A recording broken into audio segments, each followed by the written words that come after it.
Hi Sripad, good evening. Hi, Hello Karthik. friends, good evening. So I see already a lot of people are there. Mahesh, Gopinath, Tillai is there from Sony.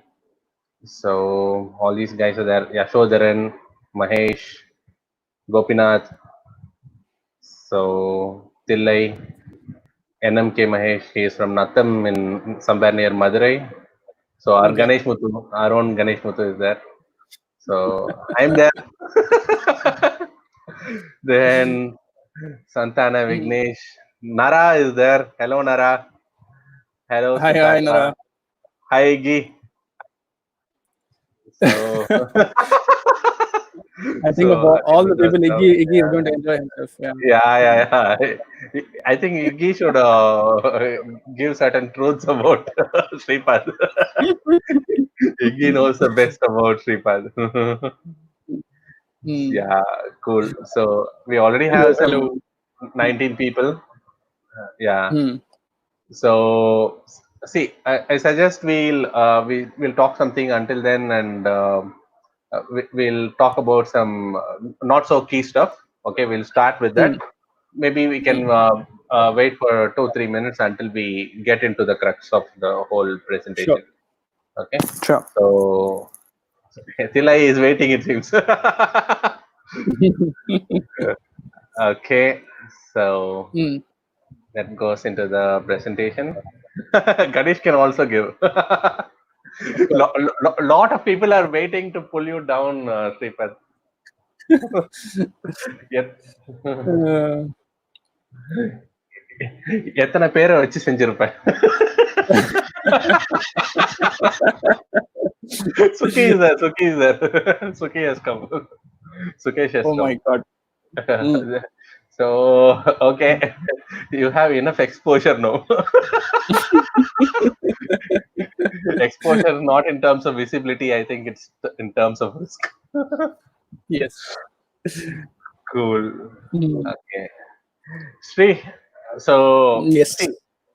so I know probably from the time when you just entered college, okay.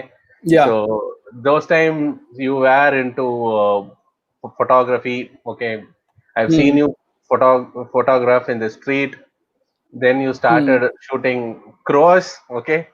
Everybody calls you Yes. Kaka Sripad, and that's the reason you are having a crow as a DP in your WhatsApp. Of course. Yeah. till now, Mm. right? Mm. So so Yes. so can you tell me where all of these things started? Oh, Vijay Sundaraman is there. Vijay Mark 3. My God. It's a full house. Full house, yeah. Karthik Pandasamy. Hi. Yeah. Mm. So can you tell about that, Sripad? So where it all started?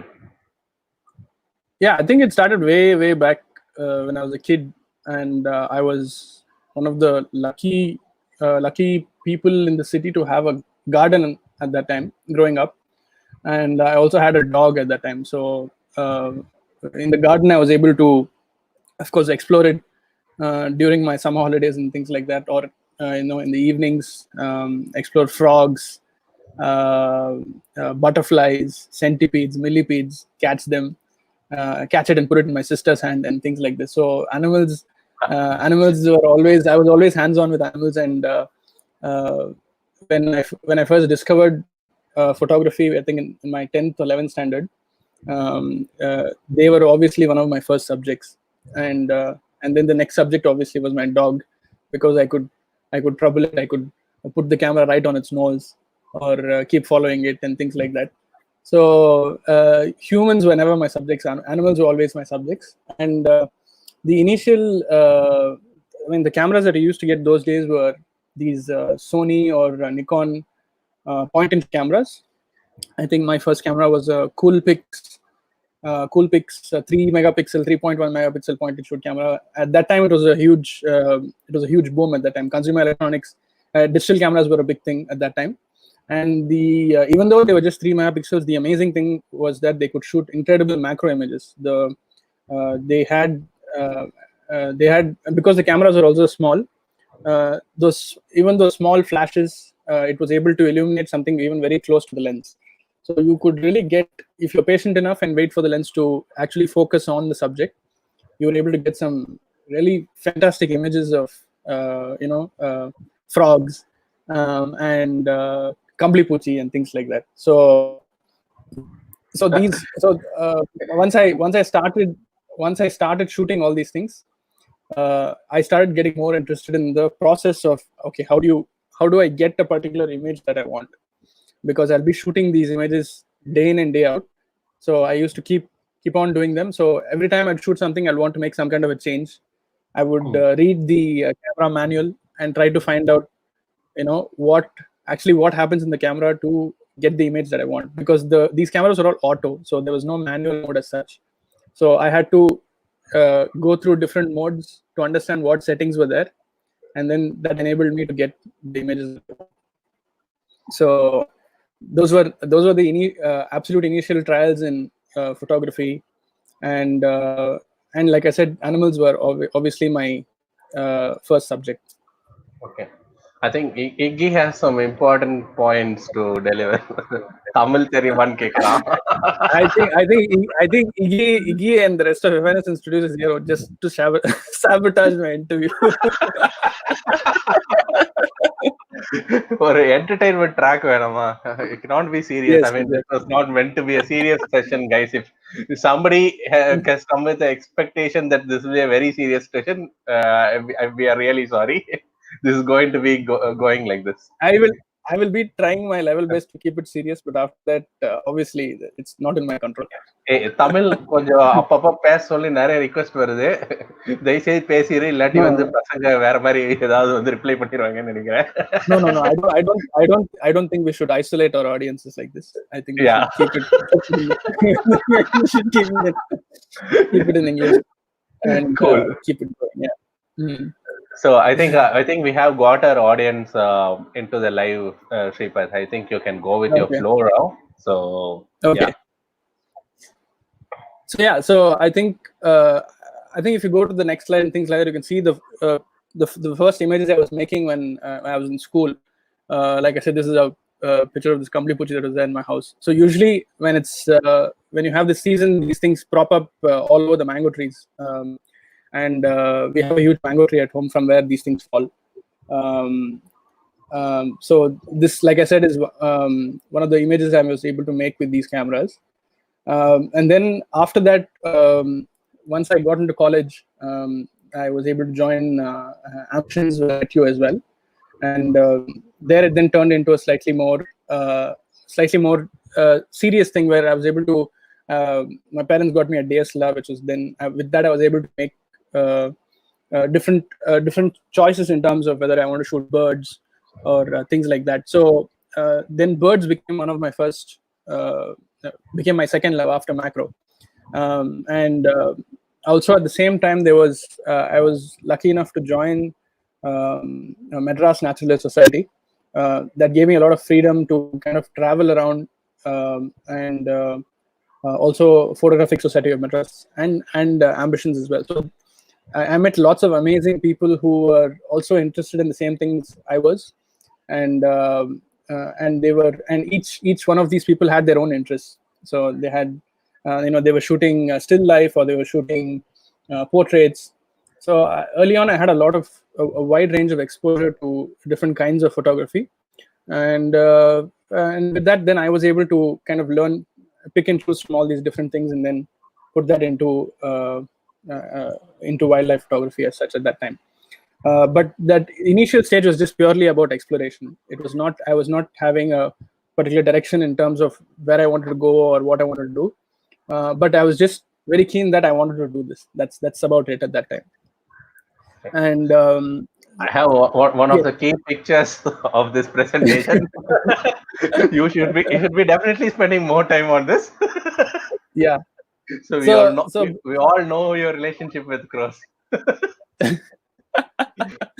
So there was of course these trips with Madras Naturalist Society, or photographic trip with any other group of friends, was always it was always stuck to the holiday time in my college.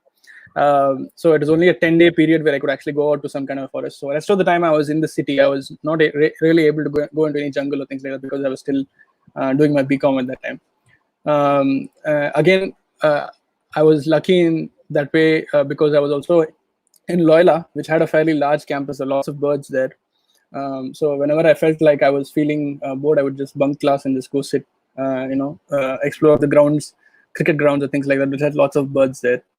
So at that time, again, I was lucky enough to have a great mentor like Shaker, who gave I think very definitive advice as to how I can improve my skills as a wildlife photographer, at least how to keep honing my skills. So one of the key things that he told me was to just focus on urban wildlife and not really think about tigers and things like that, uh, uh, because if I keep basically practicing my photography skills with the animals and birds that I have in front of me, then I will never lose touch. So whenever I get a short chance to go into the jungle um, to shoot, then I'll still have my skills fresh enough to kind of shoot and make those images. So crows were usually my first subjects, and because they're extremely intelligent, they keep doing lots of interesting things. They were really one of my main focuses. And like Iggy has said, I have lots of pictures of crows, black kites, pigeons, and I have very beautiful, well composed images of just shit coming out of each of these animals. And I think that's and if you spend so much time shooting these birds, these moments are always there. And and then after that, the birds also have they're also creatures of habit. So they over a period of time you learn like what they do. Like for example, right before, if they're sitting in one place preening themselves, uh, right before they take off, they usually shit and then they take off. That's how crows especially do it. So I can sit for 5 minutes. I can very easily predict that okay, this guy's going to fly off, so he's going to shit before that, and he's going to leave. So uh, I can always predict those things. So But so these are all you know crow to the extent where you know when they shit and when they eat. exactly. But I think the takeaway from when I look back at it, it's nice to know that they're all the first steps at looking at animal behavior and trying to predict what the animals do. And that's helping now when I'm making films about animals. You first learn to observe what they do before you start actually even rolling sometimes. Lots of times you're in a place where you're shooting an animal for the first time. You must have read about it, you must have done your research about it, but once you're in the field, um, you really have to look at what the animal does, so that you can then plan your camera movement. Because in filmmaking you also have movement, and you need to come into the shot, and need to have an exit and things like that. So when you look at when you're able to predict the animal's behavior, when you observe the behavior, to a certain extent you can predict that this is what is going to happen. So then that helps you get the shot faster. So yeah, so that image is of I think me. I think this is doing an ambitions outing or something like that. I think The time when we uh, met for the first time, probably. probably yes. Yeah. And Okay. To that point, okay. So when we started, I mean, when we first met for the first time, so I yeah, think during one of the annual days of ambitions, I think you wanted to make a presentation on your work on crows, and I sat with yes. you to make a presentation. Okay. So today also we did the presentation together after probably 15 years. Yeah, I know. Yeah. Yeah, I know. 15 years. Is it Cool. 15 years? I don't think. Maybe 2000. 13 No, years, 2000, whatever. 2000, Seven type. 2008. 7 or 8, I 2007, think. 8. Yeah. Mm. Yes. Cool. Mm. Yeah. Cool. Your mom. Your mom has a note. Those days I used Uh, to come to your home. I used to be given as an example to you I know. about Yeah. all the At that time, Karthik was doing, I think, it's executive MBA or something like that. No, and I yeah. think Karthik used to come and give a lot of lot of advice on whether to pursue wildlife filmmaking as a career or not. I think these are all questions on our mind at that time. Yeah. Now all those things doesn't matter, right? Whatever discussions we had, it's all in air. Yeah. What is important is to do these live sessions wearing a shirt and then wearing your boxes. that's that's behind the Uh, scenes. yes. Cool. Yeah. All right. So yeah, again your crow lands on Yes. Pennamaram. Yeah, I think. Yeah, you can just scroll through a couple of images. Let's see what comes next. Okay. Okay. Pura. Yeah, I think at this point, Kirma. I think that image of the pigeon as well was great. I remember at that time, because we were doing photography, a lot of focus was there on sending it to competitions and things like that. I think that was the time of when India Nature Watch and all these things were quite. It was starting out, and it was sort of the rise of wildlife photography in India at that time. And they were, and cameras were getting better. Zoom lenses were coming out. It was not that expensive to do wildlife photography as well.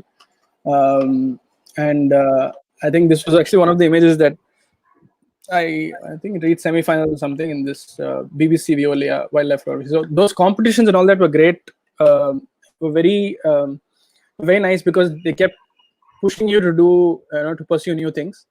And even though at that time filmmaking for me to pursue filmmaking was not it was not crystallized in my head. That's what I wanted to do. These kinds of competitions and things like that were very interesting because they kept helping. It kept the motivation going, and you had something to look forward to, something to pursue. And even in in shooting a simple image of a pigeon and things like that, you didn't actually have to go to a forest to create really interesting images. So we have a good evening from Pradyut. Yes. so so next image, yeah, Okay, symbiosis. I think we can. Yeah, we can. I think we can generally move on from the crow. I think that chapter is over. Oh, I think this is one important thing we need to talk about, right, Sripad? Because all of Yeah. us, I mean, most of us have started our career with Mm. still photography. I know you Yeah. started with still photography, shooting crows, pigeons, and even into more serious stuff. But then you Mm. slowly, gradually moved into filmmaking. So, how did Yeah. that happen? And I mean, what do you think is the difference between both? Yeah. So I'll give you from my experience. What happened was um, for a long time, my understanding of wildlife filmmaking was that you needed a camera, like something that you see on the screen, a video camera to actually shoot films, because a film camera at that time was different from a stills camera. A stills camera could only shoot still photographs, and then you needed a film camera to actually shoot video. So already filmmaking for a person who's in college and things like that, it's fairly daunting because even still photography gear is still fairly expensive. So the entry to filmmaking has always been a barrier. Um, and uh, and also the formats of the cameras were also totally different until 2007 2008. So the problem was solved that way because when I think when Canon came out with DSLRs that could shoot video with the 5D and the 7D, it basically blew open the doors for independent filmmaking. There was a huge wave of not only just wildlife. Wildlife was just a very small part of it. There was generally a huge change in the ways movies were shot, even in Hollywood, even in short film industries, even in our Tamil film industries or Bollywood. People were able to afford a camera that could actually shoot high definition video, and it didn't cost you an arm. And like you can actually use still photography lenses, and camera to actually go and effectively shoot a movie. You can take the video from it and go and edit it, and then release it. And there were lots of films that came out at that period, which were just shot on the 5D in 1920 1080 at that time. And similarly, digital. digital was on a very large boom. You had, I think, cell phones also that could shoot video and things like that. Of course, cell phones at that time was still way behind in terms of resolution, but the fact that you could actually use your stills camera to shoot high definition video and use the same stills lenses to shoot video was a huge game changer. And that was the point. Also, I was also looking to get into filmmaking. I was making a shift from photography to filmmaking. At that time, I was honestly bored of just doing photography, and I was itching to do something much larger. And filmmaking was something on my mind, but at that time also it was a big decision whether to get into it seriously or not, given all these constraints. And when the 70 came out, I was able to pick up that camera, and that really, I, at least, even though I didn't have the skills at that time, I was in my mind, I was convinced that okay, now there is no barrier to entry. I can actually start doing it. And I remember going out into, even you have come for lots of trips into the Adyar estuary to come and shoot videos of this thing. I picked up a rudimentary video tripod to go and try to shoot things, and then very quickly I learned that you actually need fairly good equipment to make to make decent films. And I was not seeing the quality what I was seeing on TV. I was not getting that on my cameras, even though I knew what was wrong. Again, the answer for that was you need to get better equipment. It's not just about the camera; you just need better equipment and things like that. So that effectively the release of these cameras, it really blurred the line between filmmaking and photography. And you could now actually have video cameras and stills cameras on the same body or the same platform. So the learning process was not that enormous. If I was to pick up a video camera at that time, it would be pretty daunting because it's a completely video centric camera. But the stills camera was the same camera I'm used to, for shooting stills for the last at that time, at least 3-4 years. So learning to shoot video in that was much more easier. It was not in my mind, it was not such a huge leap to make. So I think before these hybrid cameras came in, I think the entry barrier was pretty steep. I guess people cannot get access to a video camera that easily. Right? It used to be within the professional hands and things like that. Nobody gets to Yes, hand the video camera. yeah. And it's not just the cameras. I think at that time, Final Cut Pro also was coming out with Final Cut Pro 10 with the non-linear editors. So there was a lot of things at that 2007 to 2010 period that were all coming together to sort of pushing filmmaking to people who are not corporates or who are not organizations or they completely loaded. So if you were an independent filmmaker, that was the time to actually get into filmmaking. It was no longer a huge barrier. So basically the difference is, so you had to in terms of this, I mean, even though the cameras are still the same, you had to learn different concepts when it came to video. So for example, in that slide where it talks about shutter speed and frame rates, so even though the camera shutter is something that you just shoot, so you just set your shutter speed to 1/1000 if you're shooting action and things like that, or 1/10 if you're shooting if you want blurred images. Now the same concepts had to be adapted to learn for video as well. You had the concepts of frame rate came into the picture, where you were shooting 25 frames a second, 25 still images a second, or 30 frames a second, 60 frames a second, 120 frames. Then if you're shooting in these frame rates, then you have to have corresponding shutter speeds. So these were all fairly new concepts that I had to pick up at that time. And then obviously the learning was much more spread out over the years. But in essence, these were the critical differences that is, you instead of just a shutter speed, you also had a frame rate corresponding to the shutter speed. And you had different kinds of frame rates for different kinds of formats. So for example, if you're shooting films for theatrical release, it was 24 frames a second. If you're shooting for the internet, for general digital platforms, it was 25 frames a second.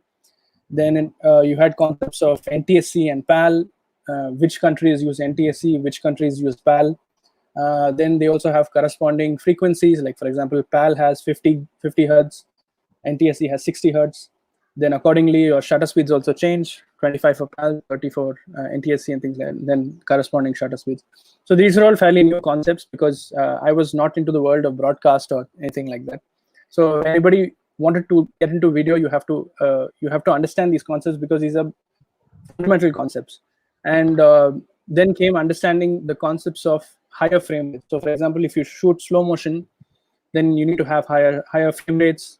If you want to shoot time lapses, then you basically dial it down to a second, 2 frames of, sorry, a second for every 10 seconds of time.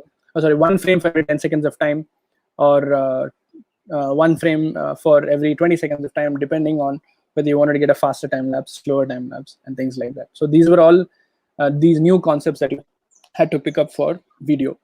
Another important thing that was important for video when compared to stills was the concept of movement.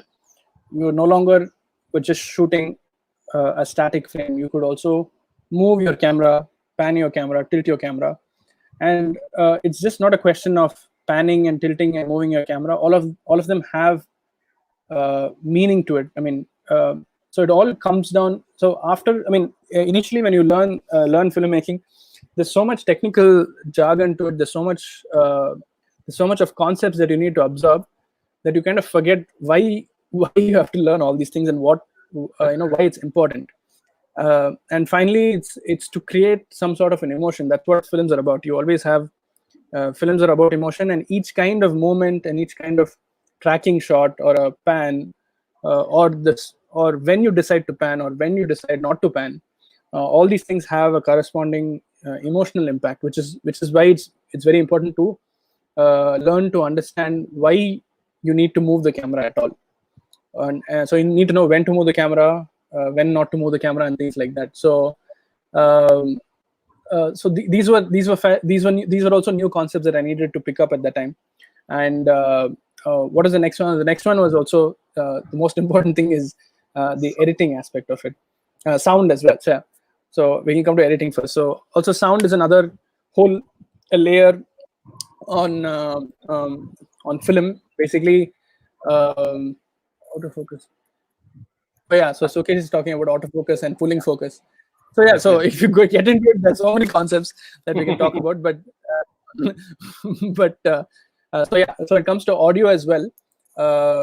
Now it is not just a visual platform; it is also an auditory platform. You could create emotions, you can create tension, you can create joy, just with music, or with sound design, or with Foley effects and things like that. So when you have a shot of say a beautiful grassland with black buck running around and things like that, the ambience, the 60% of the ambience is just created through the sound that you hear. It's not just the visual. Visual is about 40% of the video.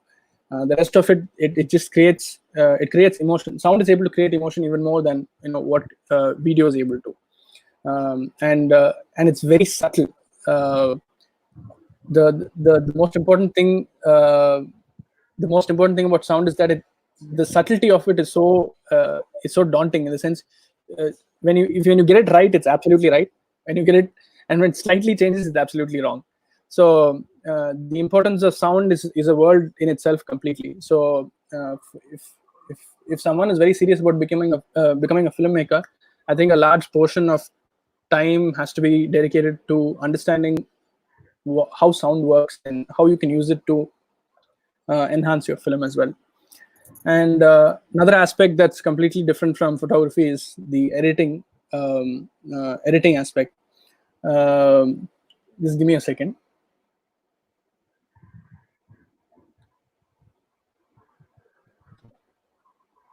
So yeah, so editing. When it comes to editing, it's very different. You don't understand the concept of editing until you finally shoot something and then you want to create a final film. I think only when someone shoots something and finally sits on their own computer to actually compile a video or edit a video, that's when I think the daunting task of editing actually hits your face. And luckily for me, I kind of fell in love with the process of editing. It was not something that I expected when I when I was thinking of filmmaking for the first time. And I remember when I joined when I joined Evanescence at that time. One of the first skills that I was kind of pushed to learn, more than shooting or anything else, was the editing aspect of it. And I'm always eternally grateful for for that, because if you're an editor, then there's so much in your I mean, especially when it comes to documentary filmmaking. uh, 90% or 95% of the filmmaking is done at the editing table. um, it's you basically create the story on the edit table, and it's rarely in the field, because of the unpredictability of wildlife filmmaking, and also the format as such. We're not really doing a linear format where the story is progressing from point A to point B to point C, anything like that. Mm, Sripad, so there's okay. one more thing Yeah. I want to ask. Okay, see, a lot Yeah. of us, okay, at least before I met you guys in Evanescence and things like that. Okay, even Mm, myself, I thought like wildlife filmmaking is all about going into a forest, keep on shooting footages, and then making a film. yeah, Okay, that's what even I so thought at first. Mm, how actually it happens? I mean, it's not like that. But what happens? mm. Can you talk about that, Sripad? Yeah, I think let's just go to the slide of the workflow. I think we can Sure. discuss it in that. Okay, I'll go to that. So how we this thing uh, picking up questions in the middle? Are we picking up questions in the middle, or we wait till the session ends? You can answer a couple of questions because we don't have many questions coming up. Probably you can answer Moin Okay. Khan. Yeah. Okay. So Moin is asking how about telling the story, sliding various still frames, and uh, what is this concept called as? So I think using still frames to tell your story is still a very it's still a great format for still photography. You're effectively telling a story through one image at a time. um, I think I don't know whether you're asking uh, that as an isolated format or in correspondence with filmmaking. But when it comes, I'll just answer it in terms of filmmaking as well. I think generally having that is really good, because Sripad, I during think he's pre-production, if you asking as in the point of slides of still mm, photographs. I think he's asking that. mm.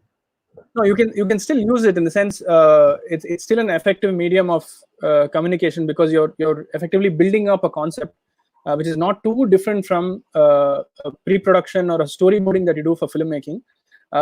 Because before we actually go into the field to shoot, we do a fair bit of pre-production to understand how the sequence is going to pan out. So you'll probably have, say if you're doing a photo story, I think these are called photo stories. So if you're doing a photo story on, say the emergence of cicadas as such, so you'll have to probably do an establisher of the forest, then you do establishment of the forest floor, then you probably talk about probably the trees on which they emerge, then the time at which they emerge, probably in the same tree during the night, and then you have shots of the cicadas emerging, climbing up the tree, molting, and then the next day. So things like that.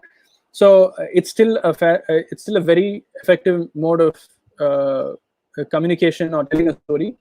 uh, but it helps if if uh, if you have some text to go along with it, especially when you're not following one particular animal in a linear format. If there is a linear format to your in your stories, for example, you start with an animal, it's doing something, then it progresses to another frame. So if you're able to follow that animal like that, then you actually don't need text, because you can visually see it happening. Like for example, say a hunt sequence, you have a predator in ambush, and then you have prey, and then you have the predator moving, and things like that. If you have it like that, then you really don't need text to go along with it. But if you're doing something that's non-linear, where you're trying to explain concepts, then if it's aided with text, it helps definitely. Mm. So yeah, yeah, I can answer Anirudh's question in this section. Yeah. Um, so um, so I think basically to execute a wildlife film, um, you don't in the sense, it really depends on your subject, and apart from your subject, it really depends on your story. in filmmaking, not just wildlife filmmaking, in all kinds of filmmaking, uh, your story is basically deciding everything for you. Any decision that you take will have to be based on the story and the tone of it, and why are you telling the story and what is the story about. So that basically determines every single decision you take, from pre-production, post-production, and your production as well. So uh, for example, let's say you're going to shoot a film about crabs on a beach. So if that so you have lots of ghost crabs that you have in India that you find on the beach. So if you have that, then you need to really start by saying, what is the story about these ghost crabs? Am I just saying that these are animals that exist on the beach, uh, and there is something interesting about their life? Or am I saying that, oh, these species are very rare and needs to be protected? So these kinds of decisions in terms of storytelling, they really matter, because then you have to think about all the other things that is going to happen after that. So so for example, it also determines what kind of lenses you need to use. It also determines what time of the day you need to shoot, how long you need to shoot it. Do you just have to shoot it for a couple of days and then be done with it, or do you need to shoot across the year, across different seasons, if you're trying to show the life of this crab, or the life cycle of this crab? So the story basically is the key. So that determines everything else. So basically, generically, if you're trying to make a film, you will obviously need a camera. For filmmaking, it's very important to have different kinds of perspectives when you're shooting. It's not important to just have. It's important to have different lenses. So you need a wide, you need a macro, you need a tele, and ideally, you would when you're shooting certain sequences which are happening in front of you, you should be able to switch between these lenses pretty fast, so that you're able to capture the same sequence in different magnifications, because that's the only way you'll be able to edit the footage at all. There's no point having a 5-minute clip in the same perspective of the behavior and then not having it at all. You need to have different perspectives of it. Even though it sounds very simple, it's very complicated. It's very complicated to execute on field, and even if you're seasoned, sometimes it's difficult. You also have to time the changes in magnifications perfectly when the behavior is happening, so that you don't get stuck while editing the footage. So definitely need cameras with different lenses. You need to have good sound. A mark of a good professional wildlife film is also having good sound. You can have the best visuals, 4K slow motion visuals in the world, but if you don't have good sound, then it's a crap film. So you need to have fairly good understanding of how sound works and how to use it effectively for your film. Mm, uh, and just when I'm talking about it, it can seem so daunting. You have to be a cameraman, you have to be a scriptwriter, you need to be a director, you need to be an editor, you need to be a sound recordist, you need to be an animal expert, uh, and you also have to be able to manage your finances when you're working on a project, so that you don't lose all your money in the first couple of days, because if you don't own all this equipment, you'll have to rent it out and things like that. So just as I'm saying it, I mean, not everybody can be all of it at the same time. So I think this is a good point. This is a good time to talk about how filmmaking is actually a very collaborative process. When you because we're in India, I think if you're able to imagine any kind of a film set, you will understand that there are so many people out there trying to make the film. It's not just one director with one cameraman and things like that. You have a makeup person, you have a sound recordist, and you have their assistants, and then you have so many people who are working, who are their own departments. For example, a sound person will have the main sound recordist and also an assistant who's able to record that sound and then log it, make sure it's been recorded properly, and then store it separately as the filmmaking is going on. You'll have a cameraman, you'll have a director of photography who's taking the decisions as to what to shoot, but then you might have a camera operator who's actually operating the camera, and is actually listening to what the director of photography is saying. In larger productions, you might actually have a focus puller who's dedicated job is to just pull focus on the lens. Then you will have a director who will have 3 or 4 assistant directors. So of course this is a feature film example I'm giving, but at the same time, even for a documentary film, the more you collaborate with people who are good at what they do, the better your film will become. So in photography, you're just a camera, you're just the person who's handling the camera. So you're directing yourself and you're shooting the frames and you edit it in at home. But when it comes to filmmaking, it's difficult to be everything. You can't be a director, editor, and a cameraman at the same time. Some people can be, but it's not. It might not be for the best of the. I mean, for the it might not work out for the film. If you're a director, then you might have to just focus on just directing well. If you're a cameraman, you should just focus on being a good cameraman. If you're an editor, you should just focus on being a good editor. So the more you collaborate with people who have these skills, the better the film will become.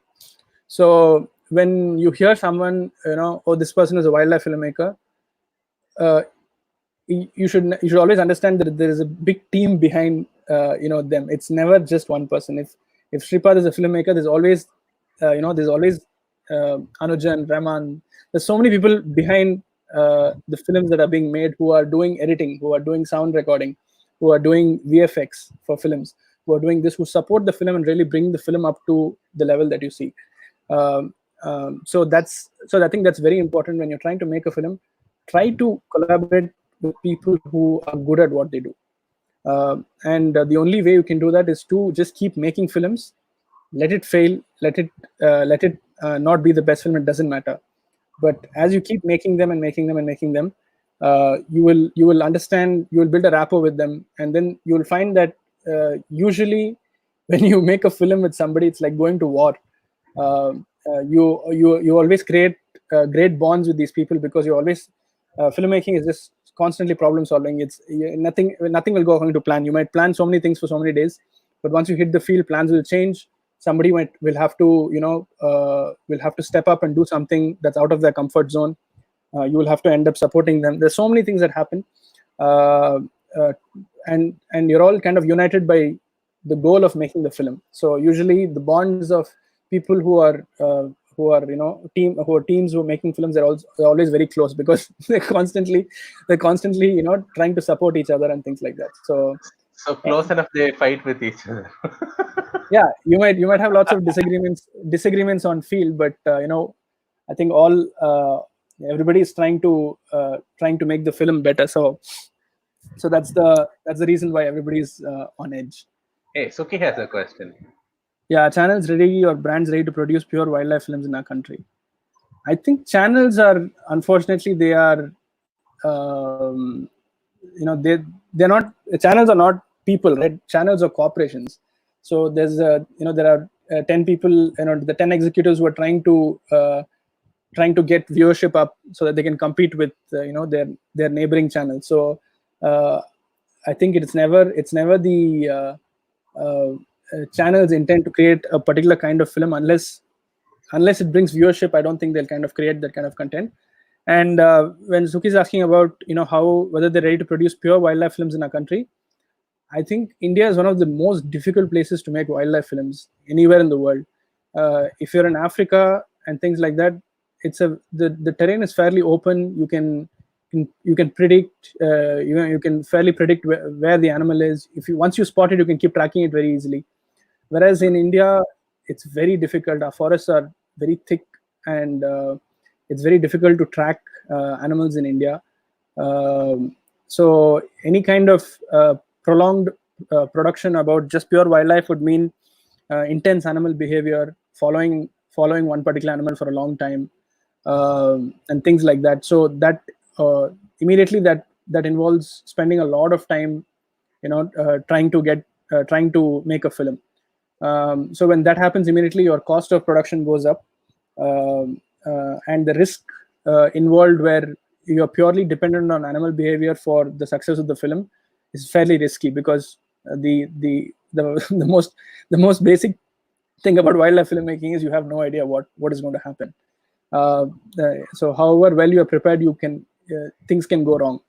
So when you see these large forget films in India, when you see these large planet Earth kinds of films like that, They kind of divide their risk by having many different animals. They follow different animals, and they try to get small sequences in, like a 5 minute or a 10 minute powerful sequence, and that's about it. Then they move on to another animal to in a different part of the world, to another sequence. So that way they kind of not putting their eggs in the same basket. They're able to divide the risk of not getting something. So even if they're kind, so for say a production of that kind, if they're trying to shoot say 40 different kinds of animals, 40 different kinds of animals and 40 different kinds of behavior, even if 10 bomb, they still have 30.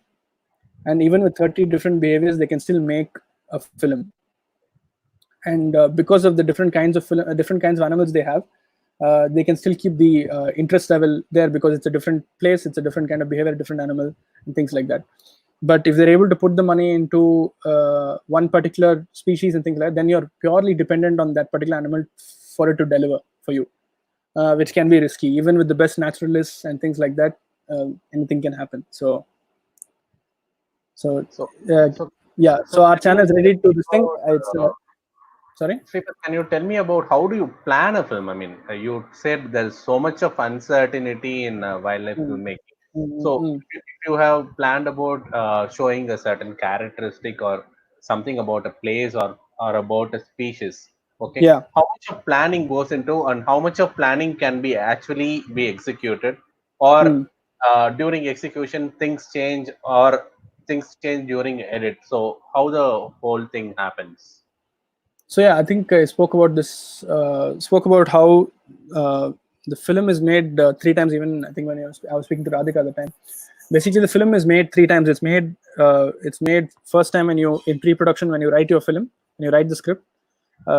Second time the film is made is when you're in production, when you're shooting, and the third final time the film is made is when you're editing in post-production. So the filmmaking process happens 3 times. You make the film 3 times in your head in pre-production, in on the field production, and on your editing table in post-production. So the amount of uncertainty and what you can finally salvage from the footage, again the risk is spread out at these 3 different stages. So for example, if you set a goal of getting a particular behavior in your pre-production, then you accordingly have to you'll have to see, when you're shooting wildlife, you can't, uh, unless you have a very experienced camera person or a director who knows animal behavior, who knows the animal behavior in and out. uh, uh, you always have to collaborate with a naturalist or a scientist who's on field. That's the most important thing, because they have years of knowledge. You might be coming into a particular jungle to film maybe for 15 days, and then you might leave. You might never go back to that place again. But you all these scientists and naturalists, they spend many years in the same jungle that you're trying to film. So they know exactly, okay, okay, we should try to wait for this animal at this particular time, because this particular individual comes at this particular time. So like for example, in filming elephants, things like that, all of them have very distinct personalities. Each herd will have different personalities. Like for example, you might think, okay, elephants generally come to the watering hole at say 5:30 or 5:45 in the evening for a bath and a drink, uh, before it becomes dark. But you might have certain herds that do it an hour before, or they might do it after dark because they have a small baby. To prevent any kind of risk for the baby, they might come to the watering hole and expose themselves probably only after dark. So there are lots of small behaviors that will keep changing. Even if generically, okay, this animal does this at this particular time, each herd or each individual might behave differently. So only a scientist or a naturalist can give you that sort of a insight into saying, okay, let's try to do this, and let's try to get it here. And that knowledge is, it's invaluable, because when you're trying to film something, you're going there totally dependent on this person's knowledge. And it's very important also to collaborate with people who really know what they're doing, because your film's success also depends on it. So you will need somebody. And also when you're in the field and you're shooting large mammals like elephants, you also need great guides who can that who can keep you alive in the forest. When an elephant charges you, you really need to have somebody who knows how to drive a car in reverse while keeping an eye on the elephant at the same time, not crashing the car. Uh, and and immediately, if I give them some input, they'll be able to park their car in a certain way where I can get that particular shot and then exit safely. So things like that. So the trackers, naturalists, scientists, basically, or any locals who have local knowledge, who have specific species knowledge, they are invaluable collaborators to wildlife filmmaking as such. Just like how you would, if you're writing an article about something, uh, if you're researching about something for a newspaper, you'll collaborate with someone who's a specialist in that field. Or how in a news program you always bring someone who is a specialist in that field to along with the anchor to come and talk about it, so that you're able to steer the conversation in the right direction and things like that. So naturalists are, they are really good in during this pre-production stage as well, because they can tell you what is possible, what is not possible. So even when you're writing your script, even if you write something really stupid, like a elephant, like a tiger is going to hunt an elephant or something like that, I'm going to get a sequence like that. A quick conversation with a naturalist they can tell you that, okay, you're stupid, that's never going to happen. Or or they can tell you, hey, there's actually one tiger that loves trying to attack baby elephants. So that's the animal that you should track to get that sequence. So they can give you those kinds of insights, which are invaluable. So, and when it comes to pre-production, you can lay out a pre-production. It's not just about scripting and then writing whatever is in your head, writing a dream sequence. It's also about researching where you can go get these images.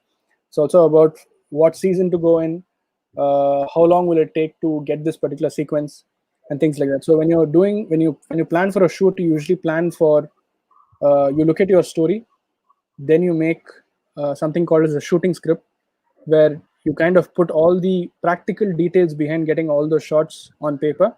So you say, okay, this one line, say establishing shot of this forest. It might, I mean, the script might just say, opening shot, beautiful jungle, morning. That might be the line, but the practicality of it is you need to get 5 different or 6 different shots, with a drone, and with a camera on ground. You should be on field at about 5:36 so that you can set up your camera and then get the sunrise, get the sun's rays. Probably a good time to go shoot in winter so that you have fog, so that the sun's rays are even more distinctly visible. You might, if you're shooting on ground, you might need a slider to kind of give a little bit of movement with the trees to give you a nice sense of movement. And if it's an opening shot, it has to be grand. I need a wide enough lens for it, and things like that. So once you start breaking down whatever lines, beautiful lines, poetry you written in your script, to to actual shots, what has to happen on field to achieve that, you start creating something as a shooting script. And with that, then you can prepare a short list. You can prepare, then if there is a executive producer, someone who's able to organize things on field for you, then that person can go out and try arranging stuff. So for example, if I want an establishing shot of a beautiful shot of a forest, I might have to go to a particular range to show a value of a forest. That might be 50 kilometers away from where you're actually shooting, or away from your base camp. So you need to arrange travel, you need to arrange food for the people who are traveling. You might need to arrange a vehicle. You might need to arrange a stay the previous night so that you can wake up in the morning and get that shot. And then you can start scheduling your shoot. So that way, so just that one beautiful line in your film, if it's going to cost you 3 days, then it's probably not worth it. So then you decide to change slightly and say, okay, I can get this shot somewhere else. Or you decide saying, okay, this shot I will shoot it at the end of my production, so that in case I have enough time left, or in case I have enough money left, I can go actually finish that shot and come back. Or I'm going to just buy some stock image of a forest and then put it in my film and be done with it. So these are the decisions that you start making in pre-production, So and Sri, that really. Mm, the way you say it, the whole thing looks upscale, more mm, expensive, and things like that. Is there a way indie filmmakers, people who are starting, who are mm, working on smaller budgets? Okay, mm, you're talking about a executive production. We're talking Mm. about lot of transport, lot of planning. Okay, lot of resources involved. Yeah, Okay, what I mean, what do you think a beginner can do? I Okay, think this is they may what I'm not be talking able about. to Yeah, can what I'm do. talking about is actually for people who have very little money, because you can't afford to have any kind of mistakes. When your production is actually happening. See, for example, say if you've convinced somebody to lend you 5 lakhs to go make a film. That 5 lakhs, you will hold on to it very dearly, because they can help you do things that you probably will not be able to do otherwise. So having an extensive plan. See, when I say executive producer, now there's nobody. You don't have to get a qualified executive producer to do it. It might just sound fancy. It's just someone who can make the calls, arrange things in somebody. So you just call up your friend who's good, who's a slightly more organized person compared to your other friends, who keeps notes and things like that, or who you can actually sit on and say, hey, what about these things, what about that thing. And he's just interested in filmmaking or photography. He wants to He's an IT guy who's coming, who has a 10-day break or something like that. Get him, call him, and then make him understand the process and make him do it. That's all. See, filmmaking that way, it's a lot of it has to be improvised most of the time. You're not always going to be working with professionals all the time, and not everybody is familiar with the filmmaking process. So I'm realizing more and more nowadays, filmmaking is more like entrepreneurship. You have to There's one problem, you need to solve that problem, and then move on to the next one, and you'll again face another problem, you have to solve that problem. Resource management, people management, that's all it's about. So I'm saying, even for anybody who's starting filmmaking, uh, I think it's the main thing is not to be daunted by the process of it at all. Try to be as practical as possible, and try to keep uncertainty to a minimum. That's the main thing. The reason why all this is done is because we want to reduce as much uncertainty in the production as possible, because already there is so much uncertainty in the subjects that we're shooting.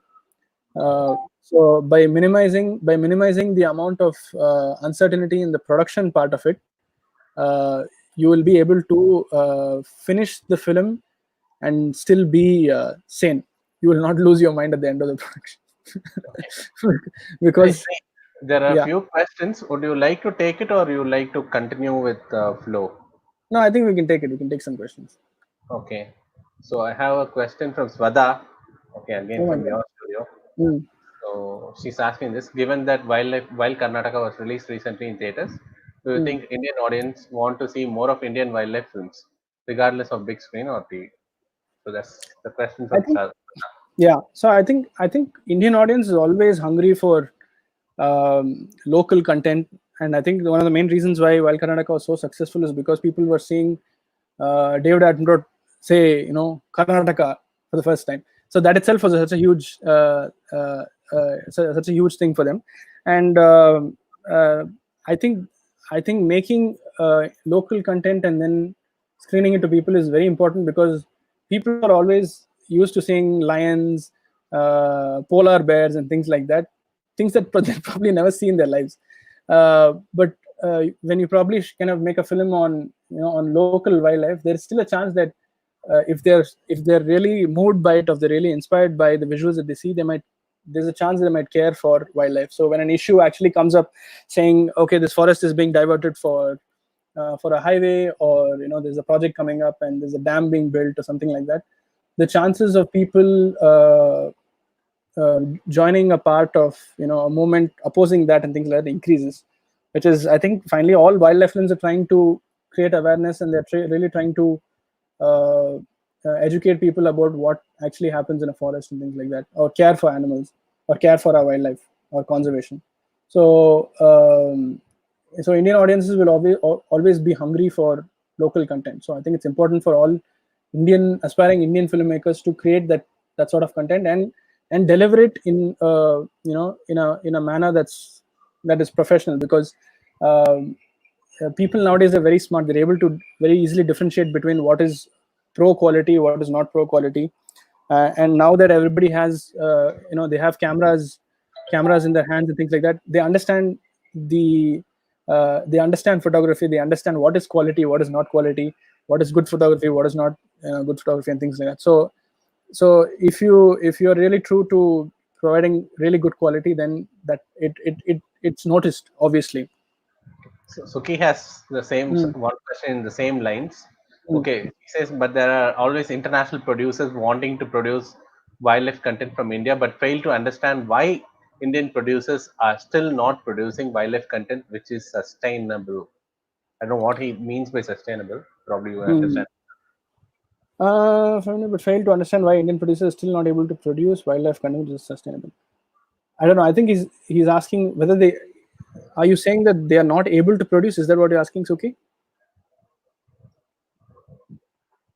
Mm. Or he means, okay, continuous production, they are not able to give. Oh, no, Okay, okay, when okay. No, I understand what he's saying. So he's basically asking why is it that they're not able to produce great content uh, in India? I think that's what he's trying to ask. In a sense, there is an intent to create content in India, but they're still not able to create content given their teams. I think that's what he's asking. yeah, So I think, like I said, India is one of the most challenging places you can make wildlife films. It's not a it's you really need to apart from being a good wildlife filmmaker, you also have to be someone who can really go into that terrain and deliver and be able to make a professional film even in that environment. So I think when we were doing Mysteries of Monsoon, which we made in October last year, it became very apparent how important that is, because the challenge, I think we'll come to that in a bit, but yeah, basically it's just the challenge of filming in India. It's just very difficult. It's just difficult to film in, uh, like I said, to track animals, to film in environments. And lots of times what happens is you have lots of international cameramen who are coming from UK or the US. uh, uh, they come into India, and India is not it's a pretty hostile place for foreigners, to come and stay for extended periods of time. So lots of times, I have seen people, who have come for really short periods, like 3-4 days. They'll come for a production, and then they'll fall sick in the second or third day.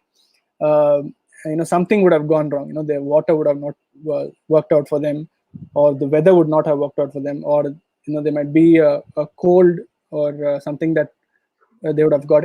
I'm not saying everybody is like that, but I'm saying it happens more often than not. And there are lots of unique challenges to even the dynamics of working with locals in India from place to place. You might find that even when you're trying to coordinate, say transport from one place to another, say from a city to a remote village or something like that. Lots of times nothing. Some things might not fall in place. There might be a delay because of some reason. Some it can be so many things, and it always helps if there is some local person who can manage that and then mitigate that problem, and so that it doesn't affect the production. And because of that, even producers, when I mean producers and directors, producer just generally, again, a person who organizes things, is able to make sure the production goes smoothly. They're not able to deal with the, I don't know, the chaos of India. I think that's the thing. And apart from that, and apart from the actual production of it, the animals also are difficult to track, and the environment is also very difficult to track. I mean, difficult to work in. It's physically also, I think, challenging for them. So I think it's important for Indian cameramen, Indian producers, Indian directors to bring our skills to the levels of international production, so that we ourselves can deliver that quality of content from our own country. I think that's very important. yeah. So Mm. Mahesh has a question. What are the venues to showcase wildlife films? Also, please talk about the wildlife film festival and competition. You want to take it now or in the end of the session? I think just remind me to answer this question. I'll talk about it in some time. Hmm? Good. So you can get into the execution. So we have a few more questions. Right. So guys, please wait. We'll definitely answer all these questions. So we just want to go with the flow and finish a few more slides, which is very important. We want to explain. So can you So just can you just yeah, generally get this thing audience feedback as to if they're okay with such a you deep dive can into ask. technical, yeah, technical thing, or they wanted ஏதாவது to சொல்லுங்க like keep okay it தமிழ்ல slightly more சொல்றதா generic. சொல்லுங்க. So Okay. So yeah, so we spoke about pre-production now. okay, we have a nice comment. பட்டம் விட்டுட்டு வர late ஆயிருச்சு sir. Okay, cool. Okay, so when it comes to production, I think the most important thing is to have, like I said, is to just execute your plan. You go with the schedule, and the reason why you do your intense pre-production is so that you have a fairly sane production days. You're able to at least, in the process of making the film, you're able to at least enjoy yourself a little bit. Yeah. uh, but the most important thing during production is to actually be fairly flexible. You have your overall plan in your mind, but once you hit the field, everything will change. That's a given. That's 100%.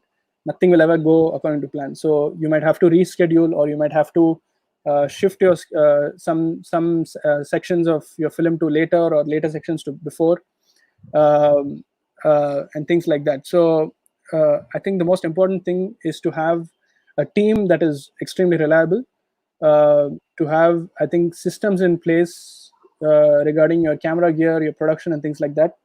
uh, uh, because when you're on field, there are so many things that can go wrong. It's very important to have great protocols within your own team. Even if you're a team of just 2 or 3 people, is just to have protocols for everything. You have spares for your gear, cables, extra monitors,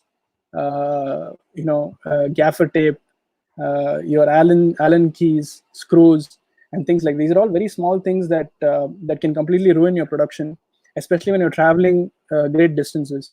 So there are lots of productions. I travel very far off, from Chennai. I'll be filming in Kargil, or I'll be shooting in Gujarat or Meghalaya or somewhere. But it's very important to carry, all your gear. Make sure you have everything in place. You have all your lists, and you have a good person who you can rely on to make sure the gear is maintained, and who can give it to you when you need it. Sometimes the opportunity window to get a shot or sequence that is most important to film will be like a minute or a half a minute, sometimes even less than that. So it's important that if you have to make some sort of a change, you might have to change a lens, you might have to change a setting or crucial, and most of the time equipment, cables might break, and things like that might happen correctly when you need to get that, when the big moment is happening. So that time you need to have spares on your hand. Especially when you're shooting in difficult terrain, you might have trekked down, you know uh, 10 or 20 meters to get the correct angle, but you would have left your extra battery up in your car. So correctly, when things are happening, you'll suddenly realize that your battery is empty and you'll not have a battery on. So things like that. So you really need to look at the smaller details. But unfortunately, these things can only be learned when you fail on field. There's no other way of learning these things. And I think everybody's methodology and way of working is unique to them. So I think you need to develop your own your own methodologies, your own skills of dealing with your uh, own risks on field, and that should also extend to your team as such. So I think that's about production. Otherwise, production is the most easiest and the most fun part of wildlife filmmaking. You're in the field, you're in the jungle, you're shooting, you're behind the camera, and you basically, piece by piece, shot by shot, you basically build your story. So it's like a puzzle piece, and you slowly start building one piece at a time. And I think, at least for me, no matter how many times I do it, I think I can never get over the joy of doing that. It's so I think it's so exhausting, and it's so it puts so much pressure on your head, but it's still so much fun to do, because because every shot you can still enjoy it. You can still choose your composition, You choose get your to lighting, choose see your this. animals, to Yeah, travel, food. yeah, and the food, yes, very important.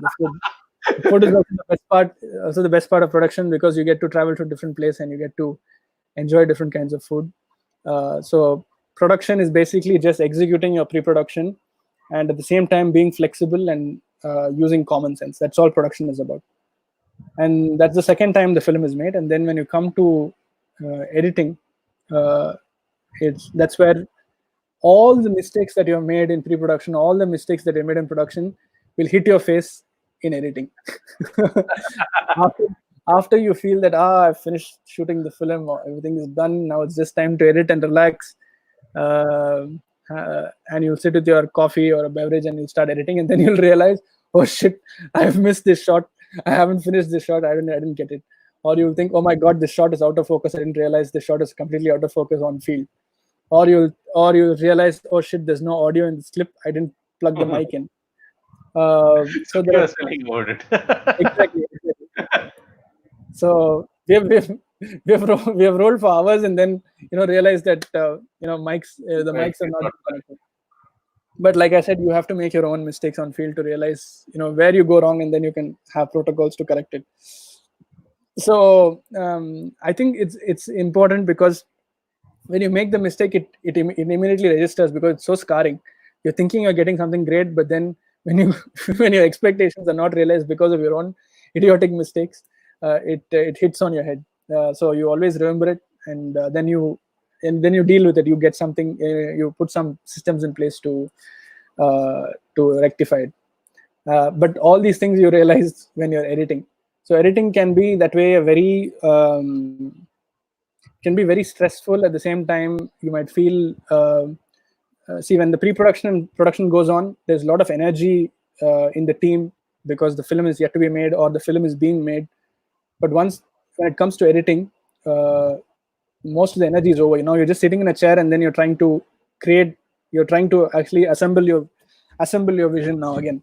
So uh, it's, if you don't have the temperament for editing, where you have to sit down in front of a computer, sit for 2 weeks, 3 weeks, maybe even a month, to look at your own footage again and again and again, and then try to build your story, then you probably have to just get a person who can do that. You should just probably get an editor friend, or you should just get a hire editor who can ease the stress off you. Then you can just direct the edit for them. You can just say, oh, I want this sequence like this.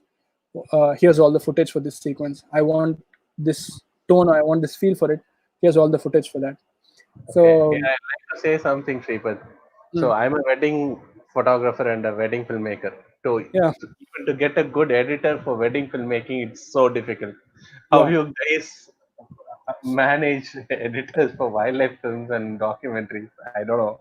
Do we So even get an editor like that?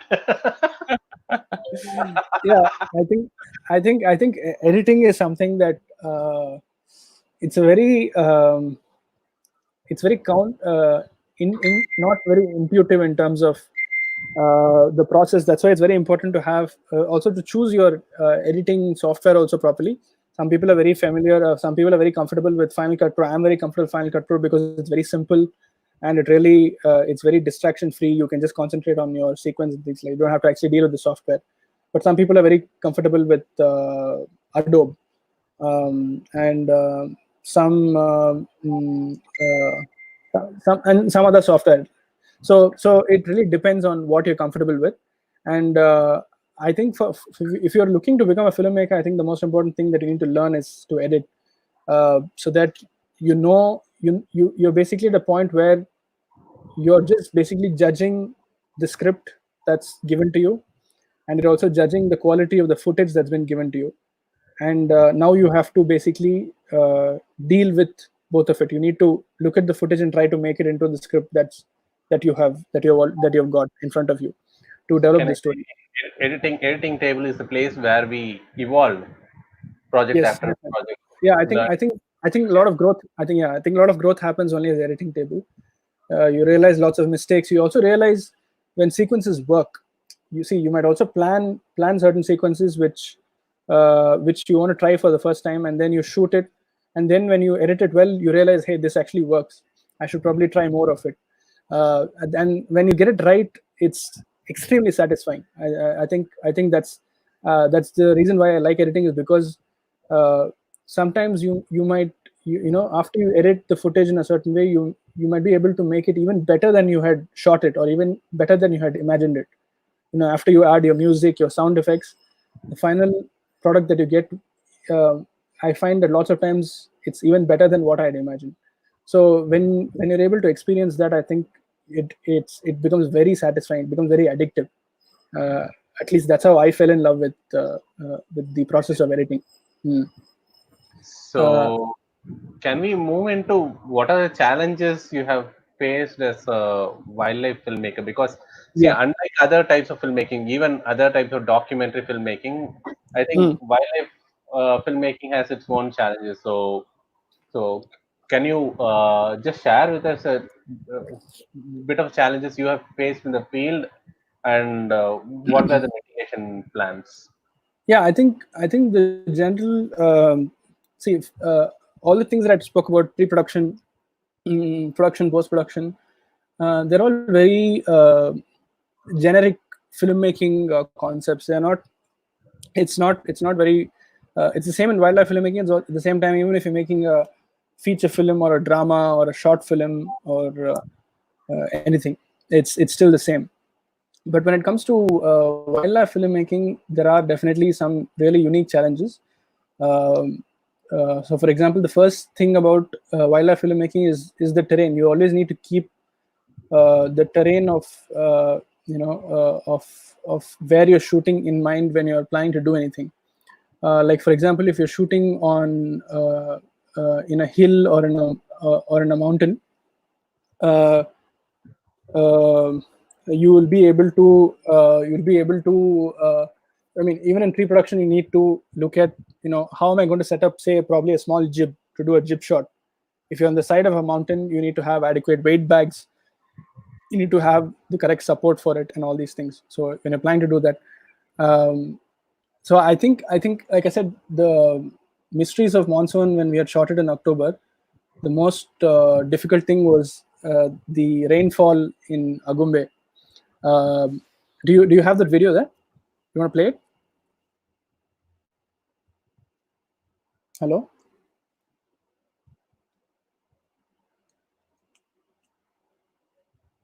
mm, I'm not able to hear you.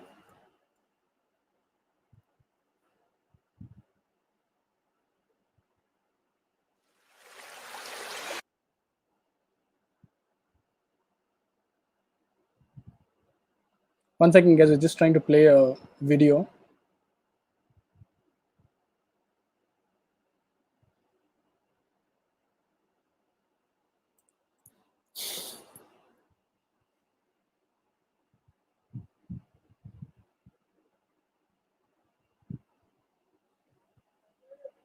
Is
Hello?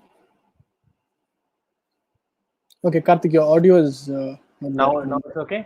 Okay, Yeah, I just can. change the audio to get Okay. the Yeah. film's audio inside. Yeah, I hope people were able to see that. I hope there was not too many issues. yeah. So yeah. We have to get So a feedback from people, I guess, yeah, if they were able to see the yeah, film. And I mean, because it was little bit stuttering, yes, yeah, yeah. but there's No, no but I other way think, to play yeah, this. but I think you can see from the video that, of course, that was Agumbe in during the monsoon. So when we shot Mysteries of Monsoon, it was proper monsoon season in one of the rainiest places in the world.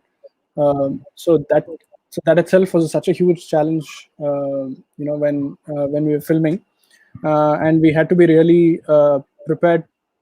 We had to be really prepared for shooting there, because just a couple of drops of water into your camera's electronics is enough to fry it. So and if you're shooting a whole documentary film in the monsoon, you really need to be prepared to it, prepared for the monsoon. um, I don't know whether you can share the link for Mysteries of Monsoon, Karthik, but maybe at the end of the talk, or somewhere Yeah. you can. See, guys, he has whatever Sripad has done. So we'll share as a pinned comment in the YouTube video at the end of the session. So in the replay after the session, you can watch all those films. So I'll be sharing those links in Facebook as well. So after the session is over, maybe within 10 or 15 minutes, I'll share all that. All right. So, Yeah. like I said, we had to be really prepared for the monsoon there. All cameras needed to have rain covers, or lenses had to be wrapped with cling wrap to prevent water from going into the focus ring and things like that. And apart from that, we also had to be protected during the monsoon, because if you get wet and if you fall sick, then there's no point. You can't continue filming. So you have to be protected. Your camera has to be protected. And then also there is a question of transporting gear in the monsoon inside the forest, because the forest is usually flooded, and in some places you can have water up to your hips. So any small mistake, you trip and you fall on a tree root or something like that. all all the, all your gear, your lenses, everything goes off into the water. So that way it's very challenging. In places like that, one of the most important things is to protect your feet as well, because your feet are constantly wet, and it's very difficult. And in Agombe, of course, there are lots of beaches, and during the summers there are lots of ticks. So depending on the places that you go to, there are different challenges that you face in different terrains. When we were shooting in Kargil, when we were shooting a film for Infosys there, the problem was high altitude. We had to trek for 6 hours to reach the particular village where we were shooting, where we were staying, and I was shooting as we were trekking up to the village, and it's really high altitude. We stayed down in Chennai, where at sea level, but whereas in Kargil, it's so many thousands of meters in the air.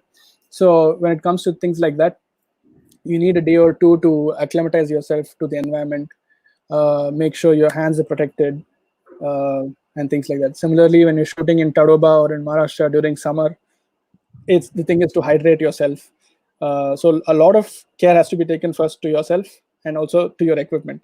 And when you're shooting in hot places, the problem is of not the gear getting wet, but of overheating. These cameras are also not used to shooting in 45 degrees, 50 degrees Celsius, and things like that. So, and especially if you're working with mirrorless cameras and DSLRs, these cameras are not traditional video cameras, so they're not optimal for shooting video for extended periods of time.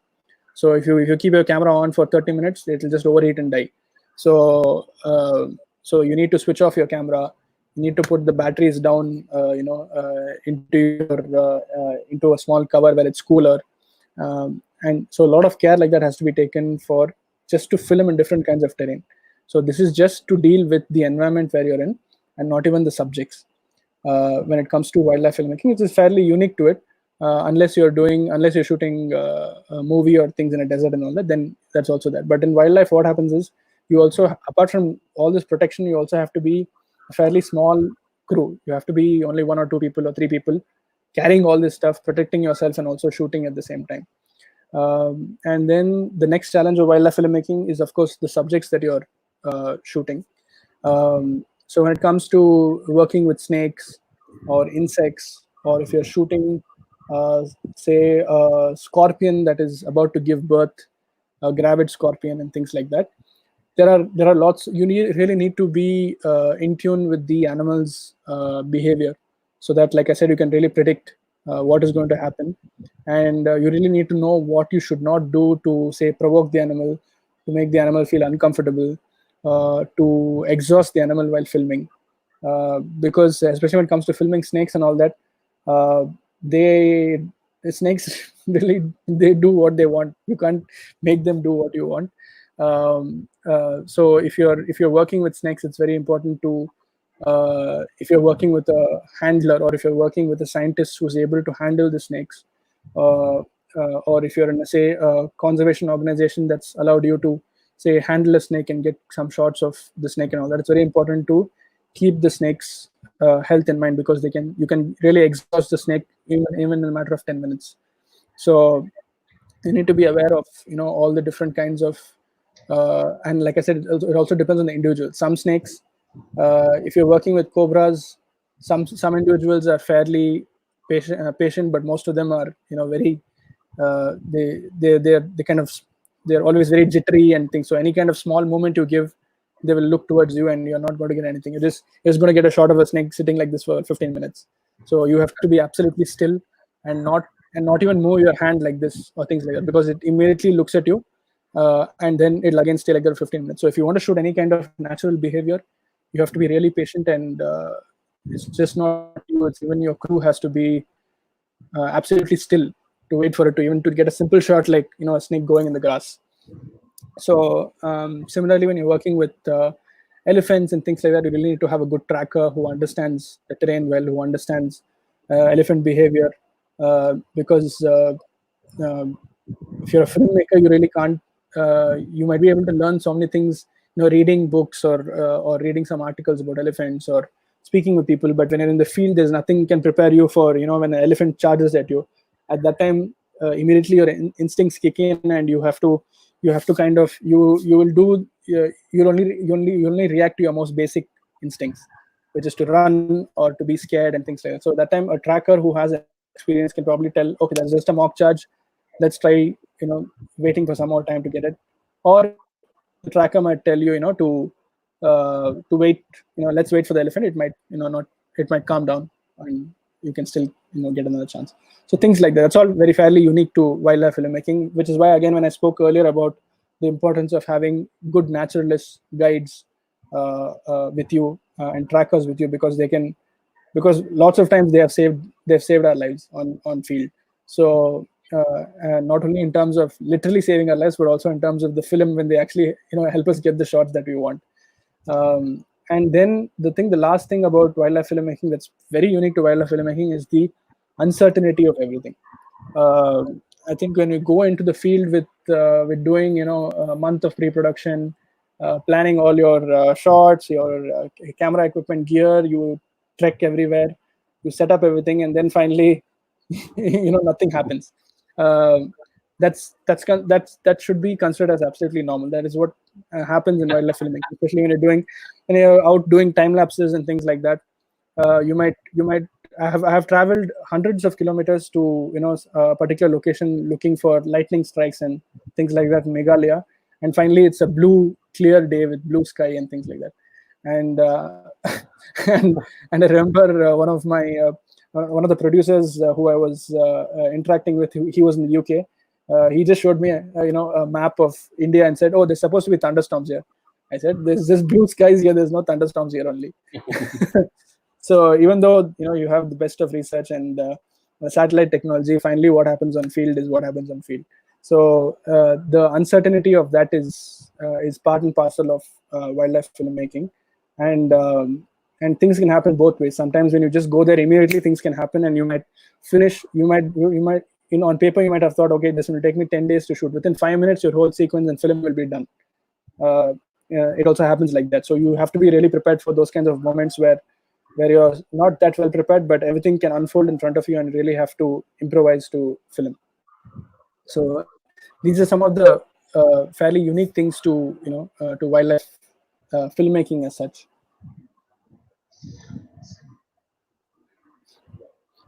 So Karthik, you've also been on uh, lots Let of me.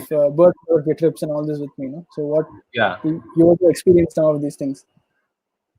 Come again. Come again with the question, I said Sripad. you've also come on lots of bird photography trips earlier when we used to Yeah. just do photography. The uncertainty of it is always there. No, sometimes it'll just rain, sometimes it'll just this. Yeah. The last I remember shooting with you several years ago, we went to Adayar Punga. Yeah, I think we had a shot of a nice shot of a long tail shrike. yeah, yeah, I correct. still remember that, and we had some black wing stills and all that, but it was raining, so we expected a different weather. We shot something else and came down, so Yeah. maybe a few dab chicks in water. So, but one thing what I remember is whether, see, there are a lot of uncertainties, but in the uncertainties, you get to shoot something different. You get Mm. surprises. So that is Yeah, also there. You may correct. not, you may not sometimes be able to get what you really wanted, but you sometimes Mm. get a surprise, which is a lot of times I would say it's good.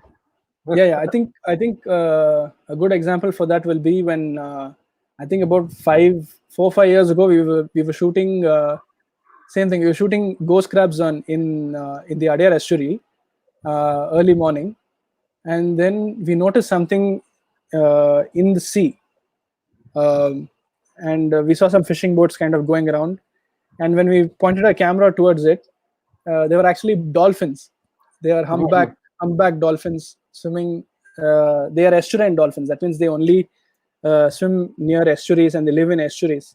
Uh, and I didn't even have a clue that there were something called as estuarine dolphins at that time, that only live along the coast of the land, and then they fish around estuaries and things like that. So that's a fairly good example of right happening within in Chennai itself. So so current trends in wildlife filmmaking. uh, I think there are different kinds of wildlife films that you can that are usually made, that are usually produced. So your typical wildlife film that you see on your channel are mostly for entertainment. So documentaries that are produced for National Geographic, for Discovery Channel, for for other mm, maybe History Channel and all these things. So these documentaries are purely designed to entertain people, because they're trying to get as much viewership as possible. So your Planet Earth, One Planet, all these films, uh, they're all really high budget productions that really are focused on entertaining the public as such. So they don't really concentrate on conservation. They don't talk about um, uh, they don't talk about trying to solve an environmental problem or anything like that. But they portray animals in their habitat. They probably they focus on behavior and things like that, uh, with the final aim to entertain and educate. Then you have the second kind of film, which is say like Al Gore's An Inconvenient Truth, which was a documentary that brought to light the importance of how the world is changing in terms of climate change. So that documentary is not meant to entertain. It's meant to educate people, and it's specifically designed to create awareness about a particular issue, to speak to the public directly. So again, these second kind of documentaries are also speaking to a very large audience, but the focus is on bringing to light a particular serious issue. So other conservation films also fall under the same category. We were talking about uh, how something is being affected, and how bad the situation is. That's the second kind of film. And the third kind of film is like how Shekhar's film on Kudrem called Mindless Mining. So that film is not meant to entertain. It's not meant to educate.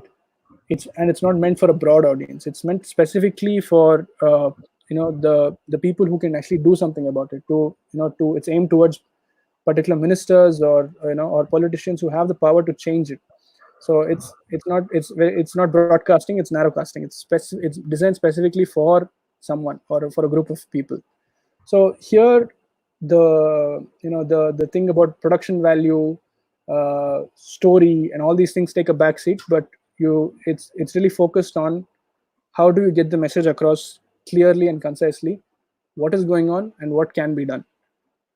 These are designed purely to create some kind of a change, to initiate action, to change policies and things like that, where something is happening immediately and something has to be done immediately for it. So the tone of these films also are fairly different. So these are the different kinds of, very broadly speaking, these are the different kinds of wildlife films that you have. Within entertainment, within the first category itself, you might have so many presenter based stuff, or like, like your crocodile hunter Steve Irwin presenter based stuff, or Bear Grylls like thing, where it's kind of someone is going into wild and they're teaching you about something, or they're trying to entertain you by doing something ridiculous or jumping on animals or something like that. Cool. So any So, questions? Anything else? yeah, there are questions. I think we'll finish the emerging trends and we'll open up the questions. I think a lot of people will have a lot of questions. So I Okay. thought we'll finish off the emerging trends and then directly get So into yeah, so questions. so generally the world is kind of moving towards virtual reality and augmented reality. So VR and AR. Of course, I think people are very familiar with the first image, which is of somebody wearing goggles and looking at a virtual image where you can kind of look around and see things in a virtual world. And also, what is picking up really now is the image on the right, which are basically 360 cameras. They shoot 360 degrees around itself. So you get a when you view it, especially on the goggles, like you're seeing on the left, those images, you're completely immersed in that world. So, for example, you can be sitting inside a coral reef, and you can actually be seeing fish go around you, on top of you, around you, and you'll have a fairly wide perspective of it. So, one of the key things about why 360 cameras are very immersive is because all of them have wide lenses. So basically, they have one wide lens and then another wide lens next to it, and then the overlapping images are stitched together with software. So you get a seamless image when you look around it with your goggles. Or even on YouTube, you can kind of, there's an arrow mark on 360 videos where you can just look through the video as it is. You can tilt up and tilt down. So because it has a very wide perspective, when it comes to when these are used to shoot wildlife, it gives a very unique perspective, because usually when you're shooting, say, lions or elephants or other animals, it's always shot at 800 mm or 1000 mm. So the perspective is always very flat. You always see these animals in a very flat, distant perspective. You're really not connected to them in any way.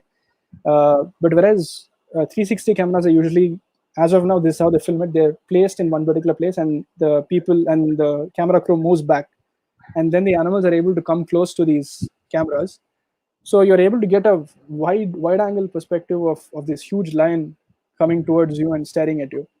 So that creates a fairly intimate uh, connection to the viewer, because the viewer is able to kind of just look at this huge animal coming towards it, and because it's a 360 view, there'll be one lion coming towards you. You will turn this side, there'll be a cub right next to you here.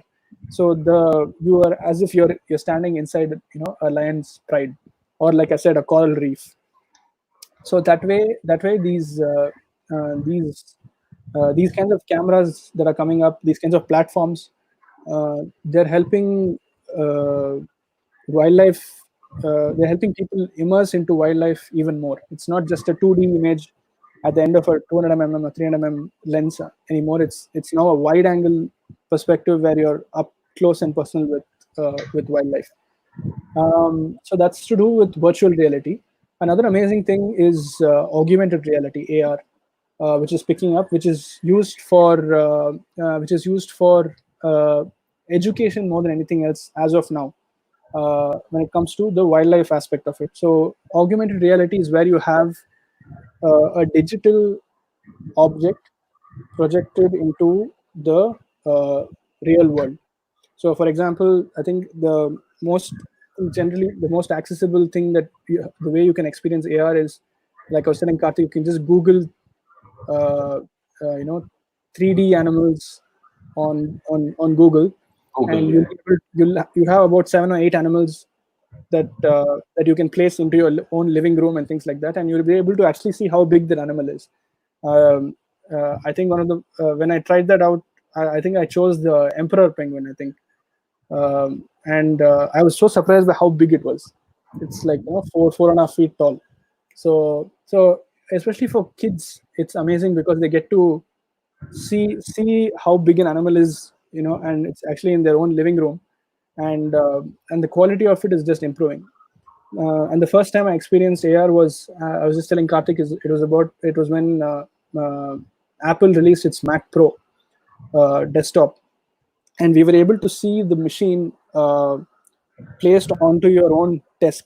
If you had an iPhone or an iPad, you can place the machine on your own desk, and by just looking at your iPad, you'll be able to see how big the machine looks, and you can go really close and see all the engineering bits of it, the details, they're also beautifully built the reflection engine also in it. So the virtual image actually reflects the desk, or a, or a plate which is kept on your desk on the machine. So it actually looks like the machine is over there. That was the first time I had experienced it.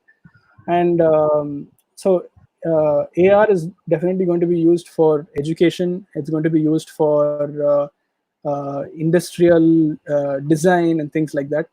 But when it comes to wildlife, at least I think it's going to be amazing, because I think it's going to be used mostly to educate kids, to help people experience jungles. Especially when you talk about, say, a redwood tree in the US, you really don't understand the size of this tree at all.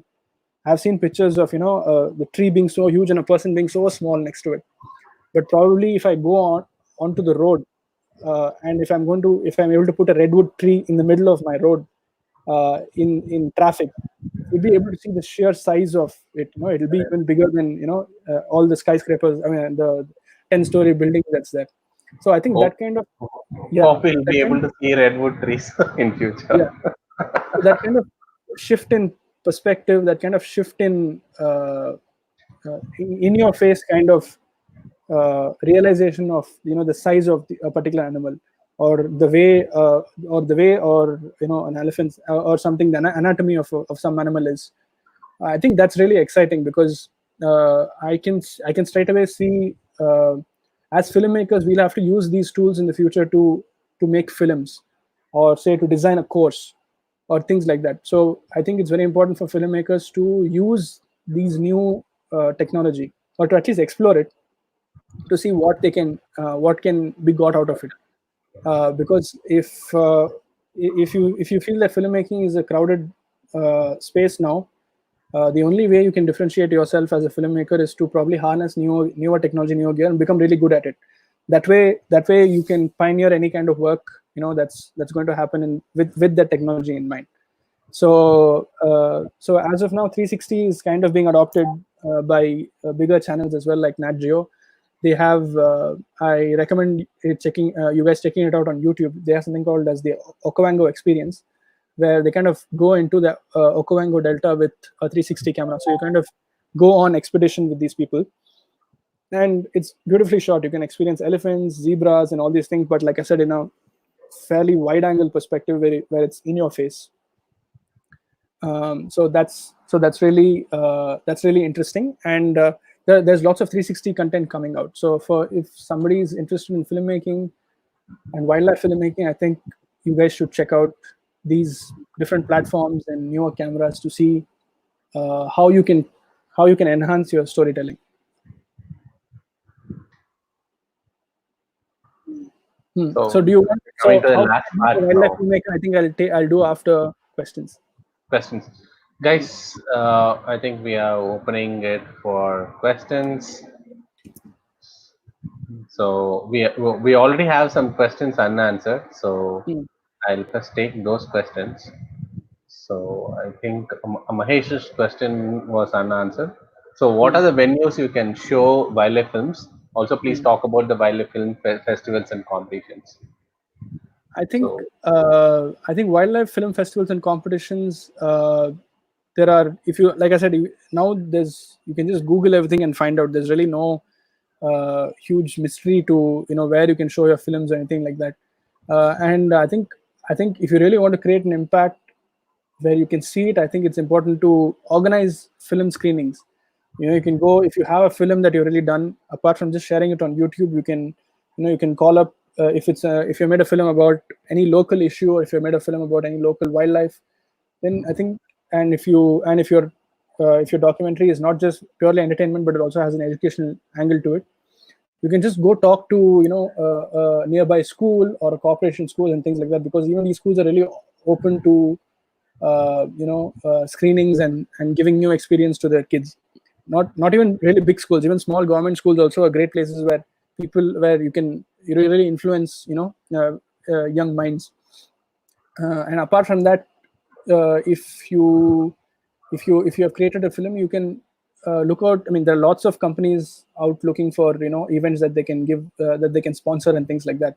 So I think, if like I said, if you just apply entrepreneurship principle to filmmaking, you should just be able to go out and organize a screening pretty much anywhere. Alliance Francaise, Goethe Institute, all these places are open to showcase different films. So if you're able to go out and combine it with, say, a talk or a presentation apart from the film, where you can give them slightly more, a little larger perspective on just what the film is talking about, I think you'll be able to organize it anywhere. So there's a question on gears. Mm, So I don't know how you want to take it. Aniruddha is asking, for shooting with a DX DSLR, that's a crop DSLR, mm. what are the 2 or 3 basic lenses would you recommend to film a basic document? So it really, like I said, again depends on what your subject is and what your story is. Uh, any any good, if you were to break down any kind of documentary, I think the most basic thing will be a good wide lens. And when I mean a good wide lens, it can just be any wide lens. It doesn't matter. It doesn't have to be an expensive 2.8, 1.4 lens or anything like that. Even if it's an f4, f5.6, f8, who cares? Nobody cares. As long as your story is good and you're able to convey the message you want, that's all matters. Um, uh, I think I think a good way of looking at it is when you look at your favorite feature films. When you look at Nayagan, or if you look at say Ocean's 13, any film that you like, a local film or this film, you're not thinking about what lens they used, what camera they used, and things like that. You're always looking at, say, the dialogue or the emotion that the scene conveys, or the amazing explosives they used, or or if it's a Tamil film, the amazing mass entry of the hero or whatever, anything. So those are the moments that stick with you. It's not really the so if you're going to become a filmmaker, I think you should think of it in the audience point of view. What am I trying to make the audience feel? Uh, so I think that's more important than just being. If you're just going to be a cameraman on some project, then it's very important to answer these questions. But most of the time, you're going to be the director, you're going to be the cameraman, you're going to be the editor, and everything else put together. You're going to be a one-man team. So when it comes to that, it is very easy to get caught up in the technicalities of filmmaking: what lens, what ISO, what white balance, all these things. So it's all very important, but it's still very secondary. I think your focus should still be on what is your story, uh, why do you want to convey it, and how best can you convey it. I think that should always be on your mind. When it comes to but I'll still answer the question. When it comes to basic gear that you'll need a good wide lens. You need a if you're not shooting birds or anything like that, you don't need a long tele lens. You just need probably something like a 200 mm 300 lens on the tele end, and a good macro lens. I think this combination of a macro, a wide, and a tele are more than enough for doing any kind of for any average kind of documentary. Unless you're doing very specific things like purely macro or things like that, then you need specialized macro lenses for that, like a 5x macro or a 2x macro with lighting and things like that. But if it's just generally going to be, say, about a place or fairly large animals, then anything till the 300 and tele range, a wide angle lens and a macro lens is like a basic starting kit. So Bhaskar ji has asked, what's the current film you're working upon, and what was the last film? Current film I'm working upon is we're making a film, working on a film on a particular forest on the border of Tamil Nadu and Karnataka, and we've been working on it for some time. And hopefully, if all this world comes back to normal at the end of the year, it should come out.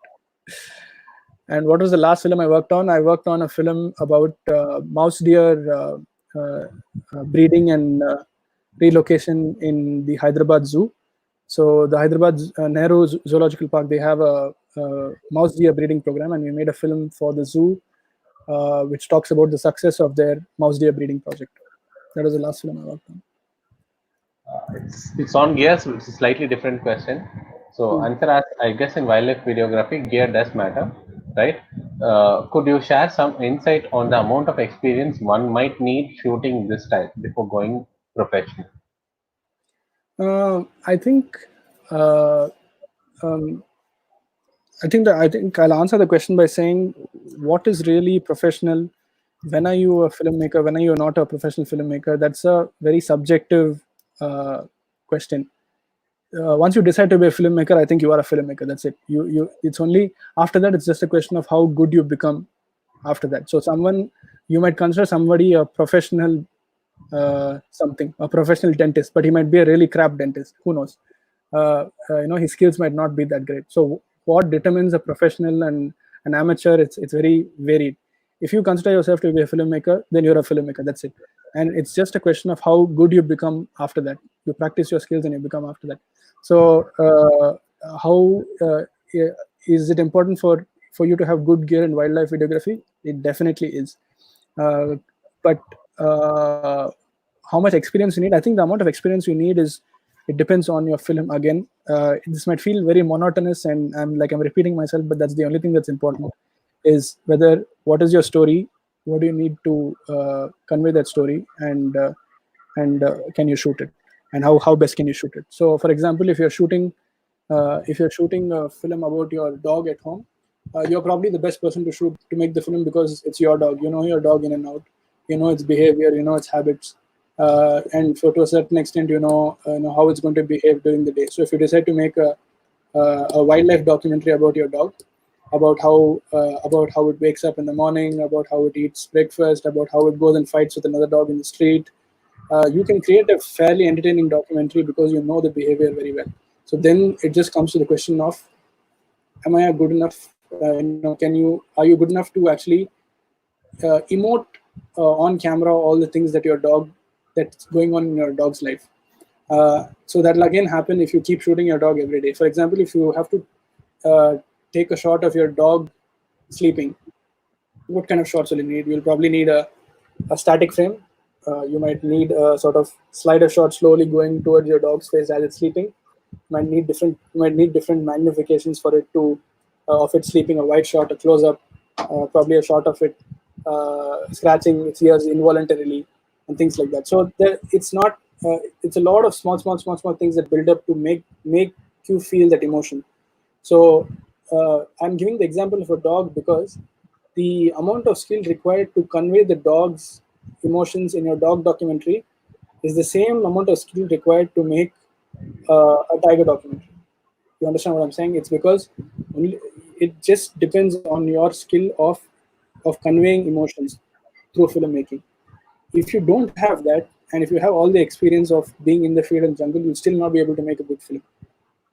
So you have to just practice the craft. And the reason why I gave a dog as an example is because it again goes back to the example of me shooting crows. The only reason I was able to make some good images of wildlife in the forest when I would go there for 10 days is because I was shooting crows throughout the year. So my skills were just constantly being practiced over and over again.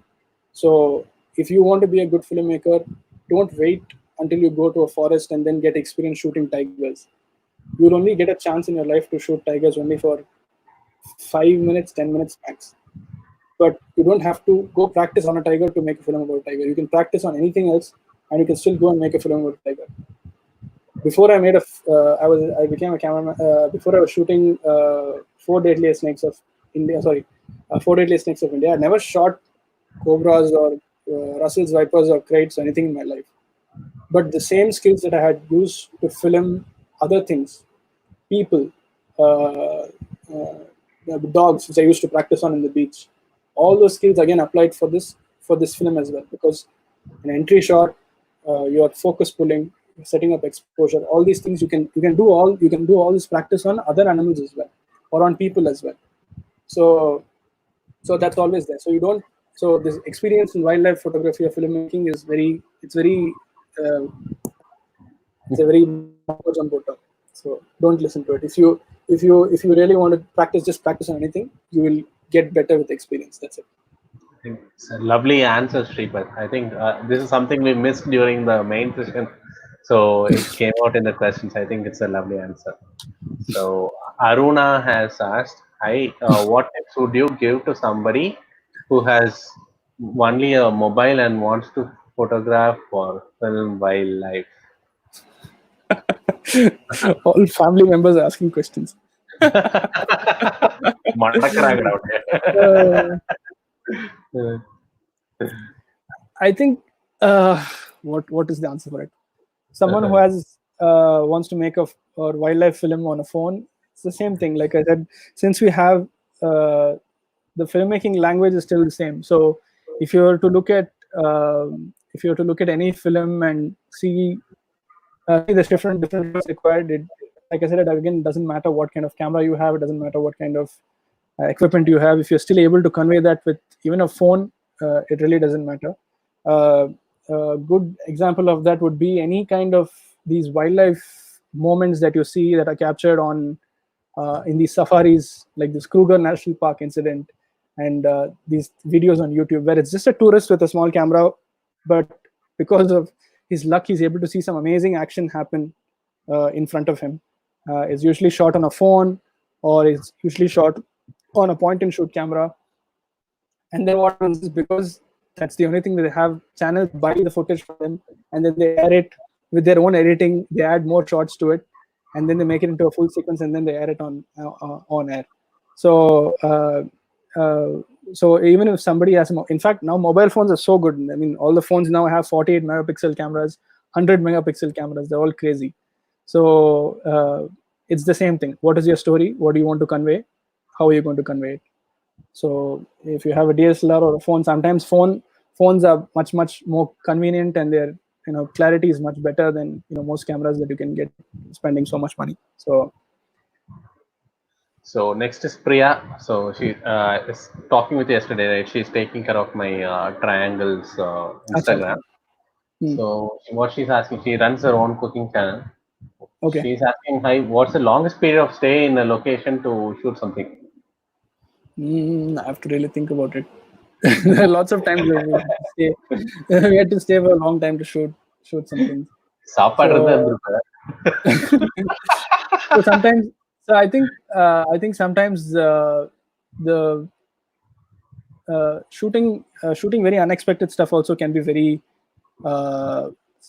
not stressful, but it can put a lot of pressure on you. Like for example, when I was shooting in Meghalaya looking for lightning, we would travel. I think the shoot was for about 12 days. This was for National Geographic's Hostile Planet film, and we were just me and my colleague. We were just there to shoot lightnings and thunderstorms and time lapses.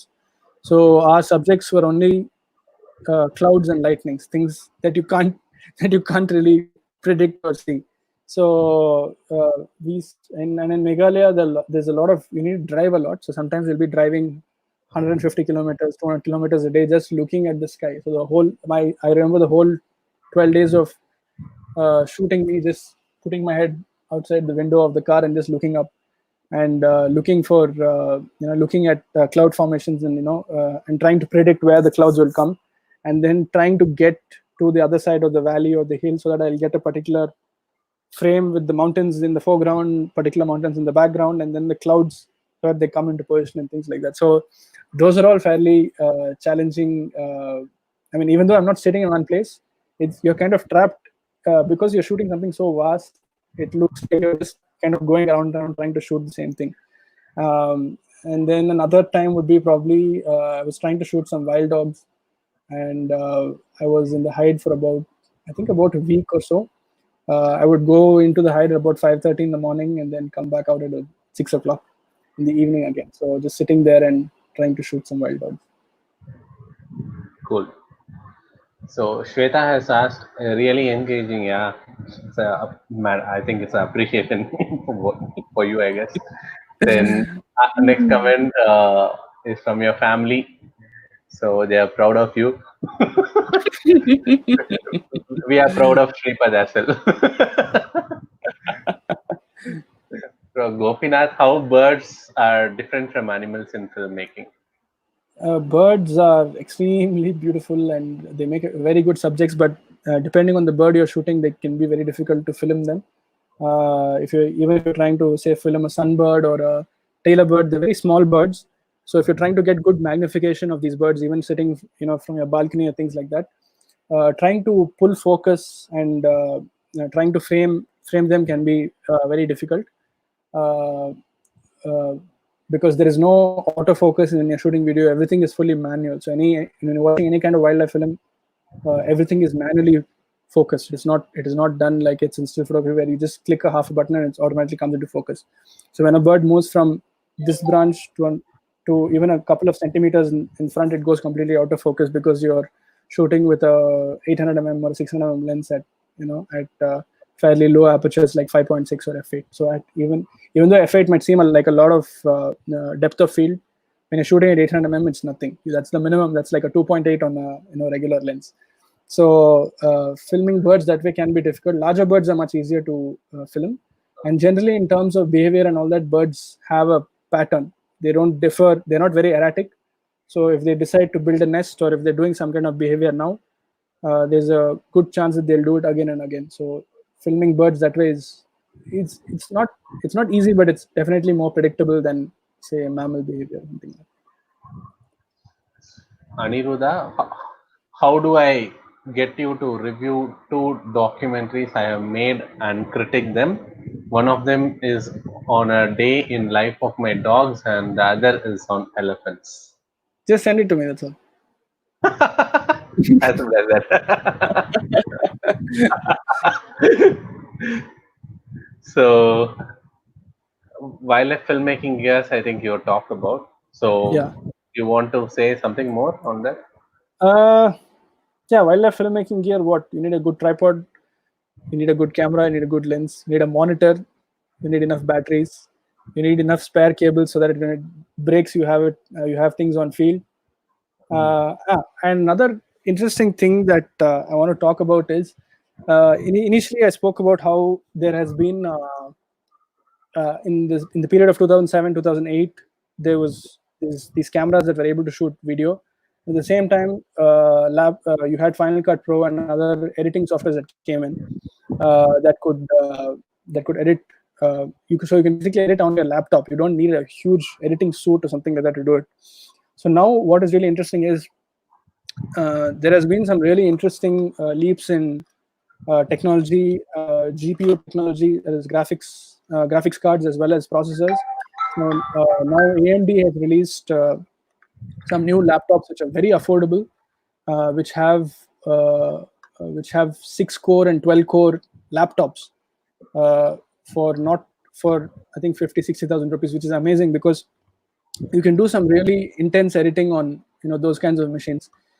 Even a couple of years ago, if you were to say you had a 6 core or a 12 core machine, that means it's a complete professional editing gear. But nowadays you can get that on a laptop, which is very affordable. I think, and we can I think thank the gaming community for that, because they have been really pushing GPU manufacturers and computer manufacturers to make more efficient processors and more efficient graphics card, where you can effectively you have a full grading suite on machine on your laptop itself. And that's very important because now you have the power to even grade. You don't even need a high end grading machine to grade your final or finish your final film and grade. You can put your own effects and color grade it with DaVinci and free softwares like that. So I think it's a very exciting time now. Even if you're just being an editor, even if you're a freelance editor, if you have one of these machines which are not too expensive, you can still take on projects for editing, and it won't affect your work that much. That's great. Yeah. So yeah, I think we need a lot of editors more than anybody else. So not not with respect to wildlife filmmaking, but for any kind of filmmaking, like even for wedding films or anything like that. I think there's a shortage of good editors in the market. Yeah. So that's again from your family. So see, I wonder if it's all your family members who are now on to Most film. probably, it's only evanescence and a family only. That's all. Cool. So I think you have the last slide and the last word to leave. Yeah. So we can go Yeah. with I that. think This is probably the question that I get asked the most is how do I become a wildlife filmmaker? And Like I said, once you decide that you're going to make films, that's it. You've become a wildlife filmmaker. It's just after that, it's just a question of how good you get. And I think there's also the question of distribution and things like that as well. So I think that way YouTube is it's really nice platform because I've learned so much of filmmaking techniques from YouTubers who are posting about story, about techniques, about using gimbals, about drone flying, about editing. So many things I learned just by looking at videos on YouTube. That way you can learn on YouTube. Similarly, once you post videos, you can get feedback from people on YouTube. And thirdly, it's a legitimate way of distributing your wildlife films that you make. You don't need to go to a channel. You don't need to go to this thing. You don't need to go to any agency to sell your film. So there are lots of amazing independent YouTube channels that make wildlife content. Um, and there are people who find sponsorship for their projects, and then finally the revenue streams come from YouTube itself because they're able to generate they are able to make enough interesting enough content, and they're able to then cover the cost via ad revenues and things like that. So that way it's very interesting because YouTube has become a complete platform where you can learn, you can share. At the same time, you can also support yourself and be a professional filmmaker. There are some great underwater channels. There are great filmmakers who make underwater content. There are filmmakers who make presenter based content, and their revenue streams are just on YouTube. There's no it's not related to a channel or anything like that. And the most wonderful thing is once you're able to make a YouTube as a full scale thing, then you're in a position to then propose film ideas to channels because you already have a track record of being able to consistently deliver good content with the viewership. So once you're able to then say propose something to a channel, then there's a high likeliness that they'll be able to accept it than just going and saying I have a film, uh, I want to will I be able to make a series out of it, anything like that. Cool. See, I think it was a wonderful session, Sripad. So thanks a lot for spending your time with me today. It was So awesome. I Thank think you. I bugged you during the Corona times, especially, and I should congratulate you on public for becoming a dad. Be a good dad. Yes. Uh, So it was a wonderful session with you, man. So yeah, I'm really happy. yes. So in the last 50 days, I think this session received the highest amount of traffic. I can say that.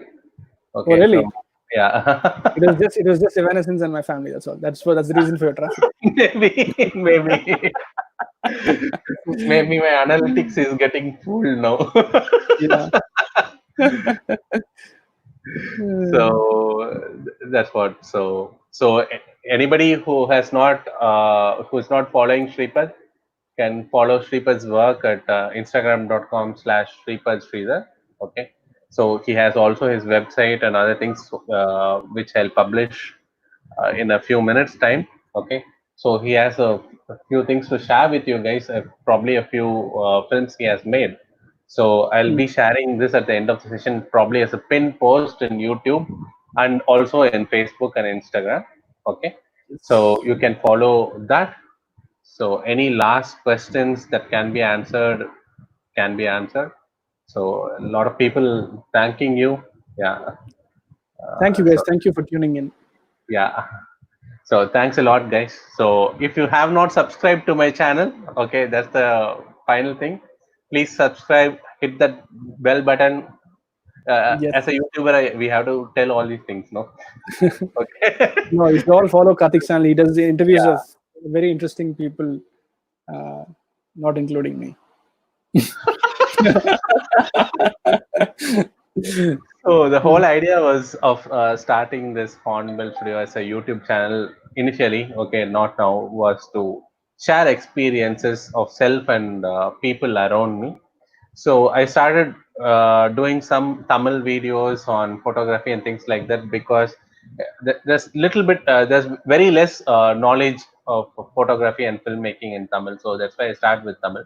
So I don't want to make this completely a Tamil channel. So there'll be a lot of English content which will be coming up, and Mm. mostly I want to be focusing on experiences more than just reviewing gear. Like say Mavic Air 2 has come, and even before the gear lands up in India, I'll make a review. Okay, that kind of review will not happen in Onville Studios. So only if I use a camera for at least a week or two and I have my experience, I'll be reviewing. So this channel will be based on experiences and things like that. So I'll be inviting more people to share their experiences in this platform. So please follow this channel. You can give feedback. If you want to work with me, collaborate with me, please let me know. So that's it. So thanks, Sripad. I think it was a exciting session. Yes, thank you so much. Uh, Thank you. Bye bye. See you guys.